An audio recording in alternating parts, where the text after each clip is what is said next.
Welcome to my show English house presence let's talk with പാർവതിയിലേക്ക് എല്ലാവർക്കും സ്വാഗതം. അപ്പോൾ ഇന്ന് ലെറ്റ്സ് ടോക്ക് വിത്ത് പാർവതിയിൽ എൻ്റെ കൂടെ ജോയിൻ ചെയ്യുന്നത് ഇപ്പോൾ ഡെയിലി ഇങ്ങനെ നമ്മുടെ ബിഗ് ബോസിലെ ഓരോ കണ്ടസ്റ്റൻസിനെ ഇന്റർവ്യൂ ചെയ്തുകൊണ്ടേ ഇരിക്കുകയാണ്. അപ്പോൾ അറ്റ് ലാസ്റ്റ് ഇപ്പം എൻ്റെ അടുത്തും ഒരാൾ എത്തിയിരിക്കുകയാണ്. ആളെക്കുറിച്ച് പറയാനാണെന്നുണ്ടെങ്കിൽ എനിക്ക് തോന്നുന്നു ബിഗ് ബോസിൽ വന്നതിന് ശേഷം ഒരുപാട് പേരുടെ മനസ്സിൽ ആൾ ഇവിടെ ഉള്ള ആളല്ല, പക്ഷെ എന്നാൽ നമ്മുടെ കേരളത്തിലെ ഒരുപാട് പേരുടെ മനസ്സിൽ ഒരിടം നേടിയിട്ടുണ്ട്. ഭയങ്കര ഒരു സർപ്രൈസിങ് എലമെന്റ്സ് ഒക്കെ നമ്മുടെ ബിഗ് ബോസ് ഹൗസിൽ കൊണ്ടുവന്ന നമ്മുടെ സ്വന്തം സെറീനയാണ് ഇന്ന് എൻ്റെ കൂടെ ജോയിൻ ചെയ്യുന്നത്. Same to you. ഒരുപാട് സന്തോഷം കാണാൻ പറ്റിയതിലും ഇപ്പൊ ഇന്റർവ്യൂ ചെയ്യാൻ പറ്റിയതിലും ഒക്കെ. Same here. ഞാൻ പാർവതിയുടെ ഇന്റർവ്യൂസ് ഒക്കെ മുമ്പ് കണ്ടുകൊണ്ടിരുന്ന ഒരു വ്യക്തിയാണ്. Thank you. ഷൈൻ ടോം ചാക്കോ ഒക്കെ അടിപൊളിയായിട്ട് വൈറലായിട്ട് പോയിക്കൊണ്ടിരുന്ന വീഡിയോസ് ആണല്ലോ. സോ ഭയങ്കര ഫാനാണ്. Thank you so much. ഞാൻ എന്താന്ന് വെച്ച് കഴിഞ്ഞാൽ ഇപ്പൊ ഈ സീസണിൽ എല്ലാവരും ഇന്റർവ്യൂ ചെയ്യാൻ ഭയങ്കര എക്സൈറ്റഡ് ആണ്. കാരണം ഫുള്ള് ഡേ 1 തൊട്ട് ഇതുവരെ ഞാൻ കണ്ടിട്ടുണ്ടായിരുന്നു. ലാസ്റ്റ് സീസണിലെ ആളുകളെ ഇന്റർവ്യൂ ചെയ്തപ്പോൾ ചെറുതായിട്ട് ഞാൻ പെട്ടു, ഫുള്ള് കാണാത്തതിന്റെ പേരിൽ. ലൈക്ക് നമ്മുടെ പ്രൊഫഷൻ ഇതും കൂടെ ആകുമ്പോൾ ഞാൻ ഫുള്ള് ഇരുന്ന് കണ്ടു. അതുകൊണ്ട് ആരൊക്കെ എന്തൊക്കെ ഡെയിലി ഒരു 2 ദിവസം കണ്ടുമ്പോൾ തന്നെ നമ്മൾ അതിൽ അഡിക്റ്റ് ആവും എന്താണ് നെക്സ്റ്റ് ഡേ എന്നുള്ളത്. പിന്നെ എനിക്ക് തോന്നുന്നു ഈ ഒരു സീസണിലെ ലൈവ് ഒക്കെ ആളുകൾ വളരെ കൂടുതലായിട്ട് കണ്ടിട്ടുണ്ട്. പിന്നെ പറയുന്നൊരു കാര്യം, പക വെച്ചോണ്ടിരിക്കാത്തൊരു സീസൺ, എല്ലാവരുടെയും വഴക്കുകളൊക്കെ അതെ എല്ലാം അവിടെ തന്നെ വെച്ചിട്ട് എല്ലാരും തിരിച്ചിറങ്ങി എന്നുള്ളൊരു കാര്യമാണ് എല്ലാരും പറഞ്ഞത്. അപ്പോ ബിഗ് ബോസ് ഹൗസിനെ കുറിച്ചാണ് ഞാൻ ആദ്യം ചോദിച്ചു തുടങ്ങുന്നത്. നമുക്ക് അതിൽ നിന്ന് തന്നെ സ്റ്റാർട്ട് ചെയ്യാം. എങ്ങനെയുണ്ടായിരുന്നു ആ ബിഗ് ബോസ് ഹൗസ്? അവിടെ ചെന്നിട്ട് എന്തൊക്കെ കാര്യങ്ങൾ പഠിച്ചു? ബിഗ് ബോസ് എന്ന് പറയുന്നത് ഒരു ഡ്രീം കം ട്രൂ പ്ലാറ്റ്ഫോം തന്നെയായിരുന്നു. ഞാൻ പറഞ്ഞിട്ടുള്ള ഒരു കാര്യം തന്നെയാണ്. ഒരു രീതിയിലും ഞാൻ എക്സ്പെക്ട് ചെയ്തിട്ടേ ഇല്ല ബിഗ് ബോസ് എന്നൊരു സംഭവത്തിൽ ഞാൻ വരും. ബിക്കോസ് ഞാൻ കഴിഞ്ഞ 4 വർഷമായിട്ട് ഞാൻ ബിഗ് ബോസ് ഒരു എന്റർടൈൻമെന്റ് പർപ്പസിന് ഞങ്ങൾ എല്ലാവരും ഭയങ്കര അഡിക്ട്സ് ആണ്. എല്ലാ വർഷവും ഇരുന്ന് കാണും. ഓഫീസ് കഴിഞ്ഞാൽ ഇത് വരും. പിന്നെ വീക്കെൻഡ് ആണെങ്കിൽ ഞങ്ങൾ പുറത്തു പോകത്തില്ല, വീക്കെൻഡ് എപ്പിസോഡ് കാണാൻ വേണ്ടി അങ്ങനെ കണ്ടുകൊണ്ടിരിക്കുന്ന ഫാമിലിയാണ് ഞങ്ങൾ. അപ്പൊ ഭയങ്കര അപ്രതീക്ഷിതമായിട്ടാണ് ഞാനൊരു പാജൻ വിന്നറാണ്. അപ്പം മിസ് ക്വീൻ കേരള വിൻ ചെയ്തിട്ട് ആ ഒരു ഇതിലാണ് എനിക്ക് ബിഗ് ബോസിലൊരു ഓപ്പർച്യൂണിറ്റി എനിക്ക് കിട്ടുന്നത്. അപ്പം ഫസ്റ്റ് ടൈം ഈ സീസണിലാണ് വിളിക്കുന്നത്. അങ്ങനെ എൻ്റെ അടുത്ത് ചോദിച്ചു ഇൻട്രസ്റ്റ് ഉണ്ടോ. നമ്മൾ ഓൾമോസ്റ്റ് ഫിക്സ് ആയി. എനിക്ക് ഒരു ഫെബ് ആയപ്പോഴാണ് എനിക്ക് ഫസ്റ്റ് കോള് വരുന്നത് തന്നെ. ലാസ്റ്റ് മിനിറ്റ് ആയിരുന്നു എൻ്റെ ഒരു എൻട്രി. അപ്പൊ എനിക്ക് ഓഡിഷൻ കോൾ വന്നു. ആദ്യം സൂം കോൾ ആയിരുന്നു. അങ്ങനെ ഞാൻ ഓഫീസിൽ നിന്ന് ഞാൻ എൻ്റെ പാൻട്രി പോയിട്ട് ഞാൻ എൻ്റെ സൂം കോൾ അറ്റൻഡ് ചെയ്തു. എല്ലാവരുമായിട്ട് സംസാരിച്ചു. വിളിച്ചപ്പോ തന്നെ ഓക്കേ സെറ്റ് ബിഗ് ബോസിൽ പോവാന്നുള്ള പ്ലാനിലായിരുന്നു. അയ്യോ, ഞാൻ വീട്ടിൽ ആദ്യം ചോദിച്ചപ്പോ വീട്ടിൽ എല്ലാവർക്കും പേടി. നീ വീട്ടിൽ നിന്ന് മാറി നിന്നിട്ടില്ലല്ലോ, നീ അവിടെ പോയിട്ട് നീ എന്ത് ചെയ്യാനാ, നീ കരഞ്ഞാലും ഞാൻ ഇവിടെ നിന്ന് അറിയാം. എൻ്റെ അമ്മ ഭയങ്കര, ഞാൻ ഒറ്റ മോളാ. അപ്പൊ അതിന്റെ ഭയങ്കര ടെൻഷനൊക്കെ ആയിരുന്നു. പക്ഷെ എനിക്ക് ഭയങ്കര ഇഷ്ടമാണ്, എനിക്ക് അഡ്വഞ്ചേഴ്സ് ഭയങ്കര ഇഷ്ടമാണ്. അപ്പം ഇതൊരു എക്സ്പീരിയൻസ് ആണല്ലോ. അപ്പം I didn't want to lose it. അങ്ങനെ ഞാൻ സൂം കോൾ അറ്റൻഡ് ചെയ്തു. മാക്സിമം അവരെന്നെ കരയിപ്പിക്കാനുള്ള എല്ലാ ശ്രമവും നടത്തി. ഞാൻ പറഞ്ഞത് ഞാൻ ഇത്ര കാര്യങ്ങൾ ചെയ്തിട്ടുണ്ട് ഈ ഒരു ഏജിൽ പോലും. 17ാമത്തെ വയസ്സ് തൊട്ട് ഞാൻ വർക്ക് ചെയ്യുന്നുണ്ട്. അങ്ങനെ ഇങ്ങനെ പറഞ്ഞപ്പം ഇതൊന്നും ഒരു സ്റ്റോറി ആയിട്ട് തോന്നില്ല. അങ്ങനെ നമ്മളെ ആസ് ഇൻ എങ്ങനെയാണ് നമ്മൾ ഇമോഷണലി സ്ട്രോങ് എന്നുള്ള രീതിക്ക് കുറേ നമ്മളെ മെന്റലി ഡൗൺ ചെയ്യുന്ന രീതിക്ക് സംസാരിച്ചു. അതൊക്കെ ഞാൻ നല്ല രീതിയിൽ ആൻസർ ചെയ്തു. ദേ വർ റിയലി ഇംപ്രസ്ഡ്. അതൊക്കെ കാരണം അങ്ങനെ 2 ദിവസം കഴിഞ്ഞിട്ട് എനിക്ക് കോള് കിട്ടി. ഫൈനൽ ഓഡിഷൻ ഉണ്ട്, സെലക്റ്റഡ് ആണ്. പക്ഷെ അറ്റ് യുവർ ഓൺ റിസ്ക് ദുബായിൽ നിന്ന് വരണം. ടിക്കറ്റ് ഒന്നും പ്രൊവൈഡഡ് അല്ല. സെറീനയ്ക്ക് വേണമെങ്കിൽ മാത്രം വന്നാൽ മതി, ഞങ്ങൾക്ക് പ്രോമിസ് ചെയ്യാൻ പറ്റത്തില്ല ഇന്നാണോ എന്ന്. അപ്പം ഇത്രയും വരെ എത്തിയതല്ലേ, അപ്പൊ പിന്നെ നോക്കാല്ലേ. അപ്പൊ പിന്നെ ഞാൻ പറഞ്ഞു എനിക്ക് പോണം. അങ്ങനെ ഞാൻ ഒരു ദിവസത്തെ ലീവ് എടുത്ത്, ഒരു ദിവസം സിക്ക് ലീവ് ഓഫീസിൽ കൊടുത്തിട്ട് ആരും കണ്ടിട്ടില്ല, ഓഫീസിൽ ആരും അത് കണ്ടില്ല. ഇനി ഒന്നും പറയില്ല. എന്നാലും ഇത്രയും വരെ എത്തുന്നു, ക്ഷമിക്കും. അത് കഴിഞ്ഞില്ലേ സാർ, ഞാൻ തിരിച്ചു വരുന്നതായിരിക്കും. അപ്പൊ ഞാൻ ഒരു ദിവസം സിക്ക് ലീവ് എടുത്ത് രാത്രി കയറി, രാവിലെ എത്തി, ഉച്ചയ്ക്ക് ഫൈനൽ ഓഡിഷൻ കൊടുത്ത് തിരിച്ച് അന്നേ ഫ്ലൈറ്റിന് തിരിച്ചു പോയി. പിറ്റേ ദിവസം ഞാൻ ജോലിക്ക് കയറി. അങ്ങനെ 2-3 വീക്സ് കഴിഞ്ഞിട്ട് എനിക്ക് കോള് വന്നു സെയിങ് സെറീന വേറെ എന്തെങ്കിലും പരിപാടികളൊക്കെ ചെയ്തിട്ട് ഏഷ്യനെറ്റിന് വല്ല ആങ്കറിംഗ് ഒക്കെ ഒരു ഓപ്പർച്യൂണിറ്റി വരുന്നുണ്ട്. സോ ആങ്കറിംഗ് ഇഷ്ടമാണെന്നല്ല പറഞ്ഞല്ലോ. സോ അങ്ങനെ വല്ല നോക്കിയിട്ട് കുറച്ചും കൂടെ ഫേമസ് ആയിട്ട് നെക്സ്റ്റ് സീസണിലേക്ക് നോക്കുന്നോ? അപ്പൊ ഞാൻ പറഞ്ഞു സർ ഇറ്റ്സ് ഓക്കെ. ഓഡിഷൻ എന്ന് പറയുമ്പോൾ എനിക്കറിയാം യെസും നോവും വരും. ഞാൻ ഭയങ്കര സാറ്റിസ്ഫൈഡ് ആയിരുന്നു എൻ്റെ ഓഡിഷനിൽ. പക്ഷെ കുഴപ്പമില്ല, നോ ആണെങ്കിലും നോ എന്ന് പറഞ്ഞു. പക്ഷെ ഫേമസ് ആയിട്ട് വേറൊരാളായിട്ട് അടുത്ത വർഷം വരാനല്ല എൻ്റെ താല്പര്യം. ഈ വർഷം ഞാൻ എങ്ങനെയാണോ ഇപ്പൊ നിൽക്കുന്നത് എനിക്ക് എന്തൊരു ക്ലോസ് സർക്കിൾ ഓഫ് ഫ്രണ്ട്സ് ആണോ അല്ലെങ്കിൽ ഞാനിപ്പോൾ എന്തൊക്കെയാണ് അക്കംപ്ലിഷ് ചെയ്തേക്കുന്നത് അതിൽ ഞാൻ ഭയങ്കര പ്രൗഡാണ്. ഇതെനിക്ക് പോർട്രേ ചെയ്യേണ്ട ഒരു പ്ലാറ്റ്ഫോം ആയിട്ടാണ് ഞാനിപ്പോൾ ബിഗ് ബോസിനെ കാണുന്നത്. അപ്പം ഈ രീതിയിൽ എനിക്ക് വരാനാണ് എനിക്ക് താല്പര്യം. എന്ന് വെച്ചാൽ ആങ്കറിങ് ചെയ്യില്ലെന്നല്ല, പക്ഷെ ഇതാണ് എൻ്റെ താല്പര്യം. ബട്ട് ഇറ്റ്സ് ഓക്കെ, ഓഡിഷൻ അല്ല, ഇറ്റ്സ് ഫൈൻ എന്ന് പറഞ്ഞു. അപ്പൊ എൻ്റെ അടുത്ത് പറഞ്ഞു, സോ സർ എനിക്ക് ഇങ്ങനെയാണോ വരണ്ടേ? ഞാൻ പറഞ്ഞു യെസ് സർ. എന്നാ വന്നോ. അപ്പൊ തുടക്കം തൊട്ട് ഹൗസിലെ പോലെ ഒരു സർപ്രൈസ് കിട്ടുന്നുണ്ടായിരുന്നു. അതായിരുന്നു എന്റെ ഫസ്റ്റ് സർപ്രൈസ്. അങ്ങനെയാണ് എനിക്ക് ആ ഒരു സെലക്ഷൻ കോൾ വരുന്നത്. ഭയങ്കര ഹാപ്പിയായി. ആരും പ്രതീക്ഷിച്ചില്ല. അതായത് ഞാനൊരു സെലിബ് ഫേസ് ഒന്നും അല്ല, ആർക്കും അറിയത്തില്ല. അവിടെ 5000 ഫോളോവേഴ്സ് ഉള്ള വളരെ ചെറിയ ഒരു ഫാമിലി. ദുബായിലാണെങ്കിലും വളരെ ചെറിയ ഒരു കമ്മ്യൂണിറ്റിയിൽ അറിയുന്ന മഹാനഗരമാണ് ദുബായ്. പക്ഷെ വളരെ ബിസി സിറ്റിയാണ്. എല്ലാവർക്കും അങ്ങോട്ടും ഇങ്ങോട്ടും അറിയാമെങ്കിലും നമുക്ക് അങ്ങനെ ഞാനൊരു ഇൻഫ്ലുവൻസറോ അങ്ങനെയൊന്നും അല്ല. ഞാൻ എൻ്റെ പാജൻസ് ചെയ്യും, ഞാൻ മോഡലിംഗ് ചെയ്യും, അങ്ങനെ എൻ്റെ വർക്ക് ഉണ്ട്, ഞാൻ പഠിക്കുന്നുണ്ട്, അതെല്ലാം മാനേജ് ചെയ്ത് പോകുന്നത്. അപ്പം അങ്ങനെ ഇരിക്കുന്ന ഒരാൾക്ക് ഭയങ്കര സർപ്രൈസിങ് ആയിട്ട് കിട്ടിയ ഒരു ബിഗ് ടിക്കറ്റ് ആണ് ബിഗ് ബോസ്. ഈ 2023 എൻ്റെ ഒരു വലിയ ബ്ലെസ്സിങ്. അതെ, ഈ 2023 ആയിരിക്കും ഏറ്റവും ആദ്യം വരെ ബിഗ് ബോസ് തന്നെയായിരിക്കും തീർച്ചയായിട്ടും. തുടങ്ങിയപ്പോ തന്നെ ഇതാണല്ലോ. ഒരു 1/4 വർഷം അതിനകത്ത് സമയം ചെലവിട്ടു. ഓരോ സ്റ്റെപ്പ് ബൈ സ്റ്റെപ്പ് അങ്ങനെ സീസൺ 5-ലെത്തി. അങ്ങനെയാണ് നമ്മുടെ സെറീന സീസൺ 5-ലെത്തി. ഞാൻ അവിടെ എത്തിയത്. ഓക്കെ, അപ്പൊ ഇതിന് മുന്നേ ഉള്ള സെറീനെ കുറിച്ച് അറിയണം എന്നുണ്ട്. ലൈക്ക് സ്റ്റഡീസ് അല്ലെങ്കിൽ ചെയ്യുന്ന ജോലി, ഇതൊക്കെ ഇനിയിപ്പോ തിരിച്ചു പോണം എന്നൊക്കെ പറഞ്ഞല്ലോ. അപ്പൊ അതും കൂടെ ഒന്ന് പറഞ്ഞിട്ട് നമുക്ക്. ഓക്കെ, സോ ഞാൻ കുഞ്ഞൊരു ഫാമിലിയാണ്. പപ്പ, മമ്മ, ഞാൻ അവരുടെ ഒറ്റ മോളാണ്. Johnson Philip, Sunu Johnson. Star ആണ്. അമ്മയുടെ ചില സ്ഥലത്ത് കുറച്ച് മാറി നിൽക്കേണ്ട അവസ്ഥയുണ്ട്. നമ്മൾ ഓരോ കമന്റ് കണ്ടു, നെക്സ്റ്റ് സീസണിൽ സെറീനയുടെ അമ്മയൊക്കെ ആയിട്ടോ. ഞാൻ പറഞ്ഞ അമ്മയുടെ ഫ്രണ്ടിൽ പോലും ഇനി ക്യാമറ അവിടെ കണ്ടുപോയത്. ഇനി മേലെ ഒരു ഇതിലും വന്നു. അയ്യോ, അപ്പം അമ്മ ഭയങ്കര സപ്പോർട്ടാണ് എൻ്റെ എല്ലാ കാര്യത്തിനും. അമ്മയാണ് എൻ്റെ ബാക്ക് ബോൺ, എൻ്റെ പാഷൻ, എല്ലാത്തിനും. സോ ഞാൻ ദുബായിലാണ് ജനിച്ചത് നാട്ടിലാണ്. വളർന്നത് ഫുള്ള് ദുബായിലാണ്. പിന്നെ സ്കൂളിങ് എല്ലാം അവിടെ ആയിരുന്നു, കോളേജ് അവിടെ ആയിരുന്നു. 17 ഇയേഴ്സ് തൊട്ട് ഞാൻ വർക്ക് ചെയ്യുന്നുണ്ട് along with my studies. Bachelors കഴിഞ്ഞിട്ട് ഞാൻ വർക്ക് ചെയ്തു. ഇപ്പം ഞാൻ MBA ചെയ്യുന്നുണ്ട്. ആസ് വെൽ ആസ് ഞാൻ മാർക്കറ്റിംഗ് മാനേജറാണ് ഒരു മീഡിയയിൽ തന്നെ ദുബായിൽ. സോ GCC ആണ് ഞാൻ അവിടെ ഹാൻഡിൽ ചെയ്യുന്നത്. പിന്നെ മോഡലിംഗ് ചെയ്യുന്നുണ്ട്, പാജൻസ് ചെയ്യുന്നുണ്ട്. സോ മിസ് ക്വീൻ കേരള കഴിഞ്ഞിട്ട് ഈ വർഷം ഞാൻ സൗത്ത് ഇന്ത്യക്ക് കേരളത്തിനെ റെപ്രസെന്റ് ചെയ്ത് പോകും. ഓ, അപ്പൊ അടിപൊളി. മിസ് ക്യൂൻ കേരളയ്ക്കും ഇനി പോവാനിരിക്കുന്ന എല്ലാത്തിനും എന്റെ ഓൾ ദ വെരി ബെസ്റ്റ്. എനിക്ക് തോന്നുന്നു എന്താ പറയാ, അതിലൊക്കെ ഭയങ്കര ടാലന്റ് ഉണ്ട്. ഇപ്പൊ എനിക്കൊന്നും വന്ന എല്ലാ കണ്ടസ്റ്റൻസും ചെറിയ ചെറിയ കാര്യങ്ങളൊന്നും ഭയങ്കരമായിട്ട് യൂട്ടിലൈസ് ചെയ്യുന്നതാണ്. ഇപ്പൊ ആക്ടിങ്ങിന് കാര്യന്ന ഓപ്പർച്യൂണിറ്റി ആണെങ്കിലും നിങ്ങൾക്ക് റാം ഷോസ് ചെയ്യാൻ തരുന്നതാണെങ്കിലും എല്ലാം കറക്റ്റ് ആയിട്ട് യൂട്ടിലൈസ് ചെയ്യുന്നുണ്ടായിരുന്നു. സെറീനയ്ക്ക് എന്ന് പറഞ്ഞു കഴിഞ്ഞാൽ അങ്ങനെ ഒരു അത് എല്ലാവരും സെറീനയിൽ ഭയങ്കര എക്സ്പെക്ട് ചെയ്യും. ഓൾറെഡി മിസ് ക്യൂൻ കേരള എന്നുള്ളൊരു സാധനം കയ്യിലുള്ളത് കൊണ്ട് ആ റാമ്പ് ഒക്കെ വരുമ്പോ സെറീന എങ്ങനെയായിരിക്കും വരുന്നേ എന്നൊക്കെ അറിയാൻ എല്ലാവർക്കും ഭയങ്കര ക്യൂരിയോസിറ്റി ആയിരുന്നു. അതൊക്കെ ഭയങ്കര രസമായിട്ട് തന്നെ ചെയ്തിട്ടുണ്ട്. അയ്യോ, എനിക്ക് നമുക്ക് അവിടെ കിട്ടിയ എല്ലാ ടാസ്കുകളും എല്ലാവർക്കും ചെയ്യാൻ പറ്റിയ ടാസ്കുകളായിരുന്നു. ലൈക്ക് മിക്സ്ഡ് ആയിട്ടുള്ള ഫിസിക്കൽ ടാസ്കുകൾ ഉണ്ടായിരുന്നു, നമ്മൾക്ക് നമ്മുടെ കഴിവ് പ്രകടിപ്പിക്കാൻ പറ്റിയ ഡിബേറ്റ്സ് ഉണ്ടായിരുന്നു. എവറിത്തിങ് ലൈക്ക് മെന്റൽ ആയിക്കോട്ടെ, ഫിസിക്കൽ ആയിക്കോട്ടെ, ഇമോഷണൽ രീതിക്ക് ആയിക്കോട്ടെ, നമ്മുടെ സ്ട്രെങ്ത് എല്ലാ രീതിയിലും കഴിക്കാൻ പറ്റിയ, നമുക്ക് എല്ലാവർക്കും ചെയ്യാൻ പറ്റിയ ടാസ്കുകളായിരുന്നു. എൻഡ്യൂറൻസ് ടാസ്ക് ആയിക്കോട്ടെ, എവറിത്തിങ് ഇസ് ലൈക്ക് മിക്സ് ആയിരുന്നു. അപ്പം ആരെയും മാറ്റി നിർത്താൻ പറ്റത്തില്ല. അല്ലെ, പക്ഷെ ഈ ഡിബേറ്റ് ഒക്കെ വരുമ്പോ ഇപ്പൊ ഈ അഖിലേട്ടനെ കുറിച്ച് നേരത്തെ വന്നതിന് ശേഷം അഖിലേട്ടനെ കുറിച്ച് അറിഞ്ഞു തുടങ്ങി.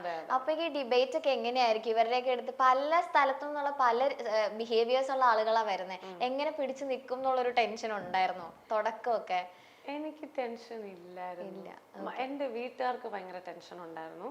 എനിക്ക് വലിയ ടെൻഷൻ ഇല്ലായിരുന്നു. ബിക്കോസ് എനിക്കിഷ്ടമാണ് ഇങ്ങനത്തെ കാര്യങ്ങൾ. എനിക്ക് ലേൺ ചെയ്യാനും ഇഷ്ടമാണ്.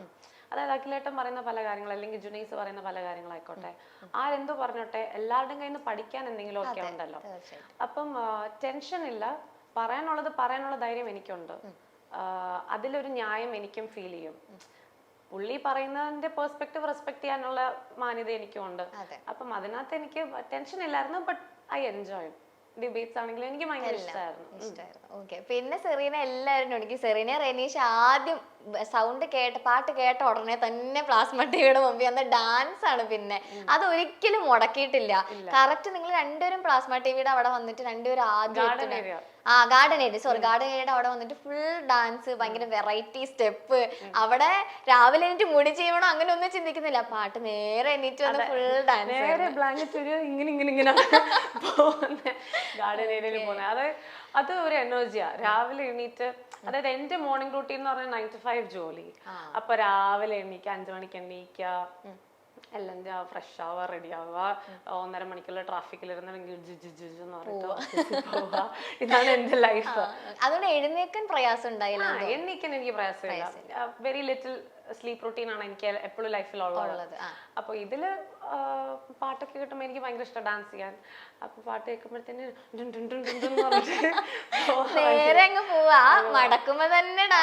ചിലപ്പോ നമുക്ക് 2-3 പ്രാവശ്യം സെയിം പാട്ടിടും. അവിടെ ത്രൂ ഔട്ട് ഞങ്ങൾ കളിച്ചിട്ട് ഫുൾ പാട്ട് കഴിഞ്ഞ് ഫുൾ സ്റ്റോപ്പ് ഇട്ടിട്ട് ഞങ്ങൾ തിരിച്ചു നടന്ന് ബ്രഷ് ചെയ്യാൻ പോകും. അതിപ്പോ ഫാമിലി റൗണ്ടിൽ ഓരോരോ എൻട്രി ചെയ്യണ സമയത്ത്, ഇപ്പൊ റീ എൻട്രിയുടെ സമയത്ത് അവര് വരുമ്പോൾ എല്ലാ പാട്ടിലും നിങ്ങളുടെ ഡാൻസ് ഉണ്ടാവണം മൊത്തത്തിൽ. അതെ ആ ഒരു എനർജി കീപ്പ് ചെയ്യാൻ എനിക്ക് ഭയങ്കര ഇഷ്ടം. രാവിലെ എണീറ്റ് കിട്ടുന്ന ഒരു എനർജി അത് നമുക്ക് through out the day maintain ചെയ്യാൻ എനിക്ക് പറ്റും. എനിക്ക് അത് ഇഷ്ടമാണ്. ആ ഒരു എനർജിയിലാണ് ആ ഒരു 99 ഡേയ്സ് കഴിയാൻ പറ്റിയത്. അതെ. ഓക്കെ. ഇപ്പോ അച്ഛന്റെയും അമ്മയുടെയും ഒറ്റ മോളായിട്ട് ലൈക്ക് ഭയങ്കര പാമ്പർ ചെയ്തിട്ടായിരിക്കും തീർച്ചയായിട്ടും വളർത്തിയിട്ടുണ്ടാവുക. പക്ഷെ എനിക്കറിയില്ല, ഇപ്പൊ ഇങ്ങനെ ഒരു ഹൗസിൽ വന്നു, ഒരു ആരും ഡിപ്പെൻഡ് ചെയ്യാതെയാണ് അവിടെ വന്ന് നിൽക്കുന്നത്. അപ്പൊ എന്തൊക്കെ മാറ്റങ്ങള് സെറീന എന്ന് പറഞ്ഞ ഒരാൾക്ക് എന്തൊക്കെ മാറ്റം വന്നിട്ടുണ്ട് ഇപ്പൊ സെൽഫായിട്ട്? മമ്മ എന്തേലും പറഞ്ഞോ വന്നിട്ട്? ഇപ്പൊ കുറച്ച് മാറ്റമൊക്കെ ഉണ്ടെന്നെല്ലാം പറഞ്ഞോ? അമ്മമ്മ പറഞ്ഞത്, ഇനി ഞാൻ കിച്ചണിൽ കയറണ്ടല്ലോ, നീ കുക്ക് ചെയ്തോളൂ, തന്നെ ചെയ്തോളൂ, പഠിച്ചല്ലോ, ചേച്ചടലെല്ലാം പഠിപ്പിച്ചല്ലോ. ഇന്നലെ പോലും എന്റെ അടുത്ത് പറഞ്ഞു, എല്ലാരും വീട്ടിലോട്ട്. അപ്പൊ എന്റെ അടുത്ത് പറഞ്ഞു, ചപ്പാത്തി കുഴക്കാം. ഞാൻ പറഞ്ഞു ഓക്കെ. ഇത്രയും ദിവസം കുഴച്ചിട്ടല്ലേ മമ്മ, ഞാൻ വന്നതിന് റെസ്റ്റ് എടുക്കട്ടെ. കുഴച്ചോണ്ടിരിക്കുക. അപ്പം ആ ഡിഫറൻസ് ഡെഫിനറ്റ്ലി ഈ ഒരു കാര്യത്തിൽ, അതായത് പാമ്പർ ചെയ്ത് വളർത്തിയതാണ്, നല്ല രീതിയിൽ കൊഞ്ചിച്ച് തന്നെയാണ് വളർത്തിയത്. പക്ഷെ ഒരു യങ് ഏജിൽ തന്നെ ഇൻഡിപെൻഡൻസ്, അല്ലെങ്കിൽ ഫിനാൻഷ്യൽ ഇൻഡിപെൻഡൻസ് ക്രിയേറ്റ് ചെയ്ത ഒരാളാണ്. കുറെ കാര്യങ്ങൾ ഡിസിഷൻസ് സ്വന്തമായിട്ട് എടുക്കാൻ പറ്റിയ ഒരാളാണ്. അപ്പം ഫാമിലിയിലാണെങ്കിലും പല ഒപ്പീനിയൻസ് എൻ്റെ ഒപ്പീനിയൻ എടുക്കാറുണ്ട്, അതിനൊരു വാല്യൂ കൊടുക്കാറുണ്ട്.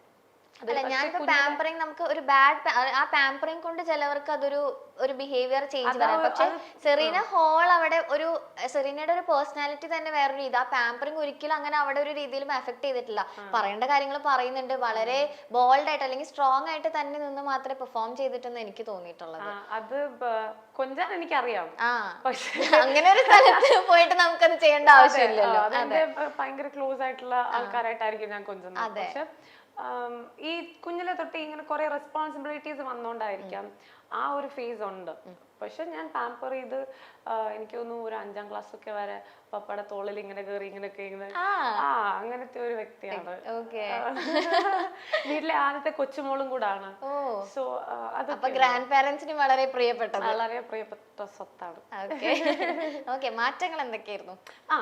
റെസ്പോൺസിബിലിറ്റീസ്, അതായത് കുക്കിംഗ് ആയിക്കോട്ടെ, സംഭവങ്ങൾ, വീട്ടു ജോലികൾ അധികം ഞാൻ ചെയ്യാറില്ല. അതായത് മമ്മയും ഞാനുമാണ്. ഇപ്പോ പപ്പ വന്നും പോയി, നാട്ടിൽ വന്നും പോയി നിൽക്കുമ്പോ കുഞ്ഞു കുഞ്ഞു ജോലികളൊക്കെ ഉള്ളൂ. ഇപ്പൊ ഞാൻ അധികം മൈൻഡ് ചെയ്യാറില്ല, മമ്മ തന്നെയാണ് ചെയ്യാറുള്ള. പക്ഷെ ഇവിടെ നല്ല രീതിയിൽ ചെയ്തു. ബട്ട് ആസ് എ ഗെയിമർ ചോദിക്കുകയാണെങ്കിൽ കുറേ കാര്യങ്ങൾ പഠിച്ചു. ആസ് എ ഞാൻ ടാസ്ക് എന്ന് പറയുന്ന ടാസ്ക് കഴിഞ്ഞാൽ അത് വിട്ടു. എനിക്കത് ആ ഒരു ആക്ടിവിറ്റി ഏരിയ കഴിഞ്ഞാൽ, അല്ലെങ്കിൽ ഗാർഡൻ ഏരിയ കഴിഞ്ഞാൽ എൻ്റെ മൈൻഡിൽ അതേ വരത്തില്ല. പക്ഷെ അതെല്ലാവരും അങ്ങനെ അല്ല എന്നുള്ളൊരു കാര്യം ഞാൻ പഠിച്ചു. ഇമോഷണൽ അറ്റാച്ച്മെന്റ്സ് ഞാൻ ഓർത്തിട്ടുണ്ട്. ഓക്കെ, ബിഗ് ബോസ് എപ്പോഴും കാണുമ്പോൾ ബിഗ് ബോസ് എന്ന പ്ലേസ് ഒരു പക്ഷെ നമുക്ക് ആ ഒരു താൽക്കാലികമായിട്ടായിരിക്കും ഇമോഷൻസ് വരിക, അല്ലെങ്കിൽ അറ്റാച്ച്മെന്റ്സ് വരിക. ഒരു ലൈഫ് ലോങ് കൊണ്ടുപോകുന്ന ഒരു സംഭവം ആയിരിക്കത്തില്ല. ഓർ നമ്മളെ റെസ്ട്രിക്റ്റ് ചെയ്യണം, ഇമോഷണലി അറ്റാച്ച്ഡ് ആവരുത്, അത് നമ്മളെ ഗെയിമിനെ ബാധിക്കും. പക്ഷെ ഞാൻ പഠിച്ച കാര്യം, it's totally fine to be emotionally attached. അത് നമുക്ക് നമ്മുടെ മൈൻഡ് പവർ നമുക്ക് കൺട്രോൾ ചെയ്യാൻ പറ്റുമെങ്കിൽ ഒരു പ്രശ്നമില്ല. എന്താ പ്രശ്നം? നമുക്ക് നമ്മളുടെ കംഫർട്ട് സോൺ അല്ലെങ്കിൽ നമ്മുടെ വേവ് ലെങ്തിലുള്ള ആൾക്കാരെ നമുക്ക് കണ്ടുപിടിക്കാൻ പറ്റിയത്, നമുക്ക് അവരോട് ടൈം സ്പെൻഡ് ചെയ്യാൻ പറ്റിയ it's A very good thing. പിന്നെ നമ്മളെല്ലാരും ഹ്യൂമൻ ബീയിങ്സ് ആണ്. അതെ, അപ്പൊ നാച്ചുറലി സംഭവം നാച്ചുറലി നമ്മുടെ വേവ് ലെങ്തിന് മാച്ച് ചെയ്യുന്ന ആൾക്കാരെ. ഇപ്പൊ തന്നെ എനിക്ക് പാർവതി ഭയങ്കര ഇഷ്ടപ്പെട്ടു. ഇപ്പൊ 5 മിനിറ്റ് ആയില്ലേ ഉള്ളൂ കണ്ടിട്ട്. അതുപോലെ ഓക്കെ, അപ്പൊ അത് അങ്ങനെ ഒരു മാറ്റം വന്നിട്ടുണ്ടായിരുന്നു. ഓക്കെ, പിന്നെ എനിക്ക് തോന്നിയ ഒരു കാര്യം, ഇപ്പൊ സീക്രട്ട് റൂമിൽ കയറാനായിട്ട് അത് ആ ഒരു ചാൻസ് കിട്ടിയത് സെറീനയ്ക്കാണ്. ഭയങ്കര ഞാൻ വരെ വിചാരിച്ചു, ഓ പോയി ഇറങ്ങി പോയപ്പോ ഒരിക്കലും ആ റൂമിലേക്ക് കയറുന്ന അല്ല, അങ്ങനെയല്ല. ദൈവമേ, സെറീന ഫാൻസ് എന്നെ കൊല്ലും, പറഞ്ഞു തീർക്കട്ടെ. പോകുമ്പോ ആ റൂമിലേക്കാണ് പോകുന്നതെന്ന് ആരും വിചാരിക്കുന്നില്ല. സെറീന പോലും വിചാരിക്കുന്നില്ലല്ലോ ആ റൂമിലേക്കാ പോകുന്നതെന്ന്. കയറി കഴിഞ്ഞപ്പോഴേക്കും സെറീനയുടെ ഇതില് ഓ ദൈവമേ, God is great, God is great എന്നൊക്കെ ഇങ്ങനെ പറഞ്ഞോണ്ടിരിക്കുമ്പോഴും ഇനി ഇവിടെ എന്താ നടക്കുന്നതെന്നാണ് അടുത്ത എല്ലാരും നോക്കിക്കൊണ്ടിരുന്നത്. പക്ഷെ സെറീനയ്ക്ക് അവിടെ ഇരുന്ന് അകത്ത് നടക്കുന്നതൊക്കെ കാണാനുള്ള ഒരു ഭാഗ്യവും കൂടെ കിട്ടി. എന്തൊക്കെയാണ് ബാക്കിയുള്ളവർ, ആർക്കും കിട്ടാത്തൊരു ഭാഗ്യമാണ് സെറീനയ്ക്ക് അവിടെ കിട്ടിയത്. പിന്നെ ലാസ്റ്റ് ദിവസം ആ ഒരു 6th പൊസിഷനിൽ നിൽക്കുമ്പോൾ ലാലേട്ടൻ വന്നിട്ട് വീണ്ടും അവിടെ നിന്ന് കൊണ്ടുപോകുന്ന ഒരു സീനും കൂടെ ഉണ്ടായിരുന്നു.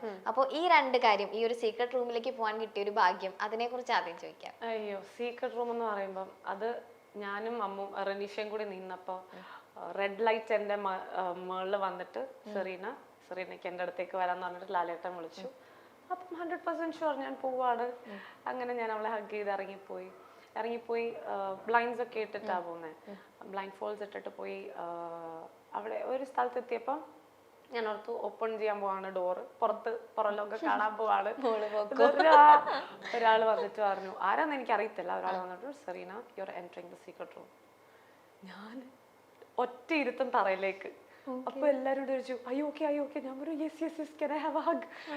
ഭയങ്കര എക്സൈറ്റ്മെന്റ്. ലൈക്ക് 77ല് ഔട്ടായി എന്ന് പറഞ്ഞിറങ്ങുമ്പം അതെനിക്കൊരു സെക്കൻഡ് ലൈഫാ. അപ്പം അത് എനിക്ക് എത്ര നന്ദി പറഞ്ഞാലും എനിക്ക് മതിയാവില്ല. ആ ഒരു സെക്കൻഡ് ലൈഫ്, ആ ഒരു ഡോർ ഓപ്പൺ ചെയ്ത് അകത്തേക്ക് പോകുമ്പം അവരെന്നോട് പറയുന്നുണ്ട്, വേണമെങ്കിൽ ആ ഹെഡ്സെറ്റ് വേണ്ടിയപ്പോ വെച്ചാൽ മതി, ഇമ്പോർട്ടന്റ് ആകുമ്പം ഒരു അലേർട്ട് വരും. പക്ഷെ അത് ഞാൻ എന്റെ ചെവി ഊരിയില്ല. ഉറങ്ങുമ്പോ പോലും ഞാൻ ഇടയ്ക്ക് ആരെങ്കിലും എണീക്കുന്നുണ്ടോ എന്ന് വെച്ചിട്ടാണ് നോക്കണേ. അതെ. അപ്പം സീക്രട്ട് റൂം ഭയങ്കര ഒരു സെക്കൻഡ് ലൈഫ് ആയിരുന്നു. അവിടെ നമുക്ക് കുറെ ഐ ഓപ്പണിംഗ് ആയിട്ടുള്ള കുറെ കാര്യങ്ങൾ കണ്ടു.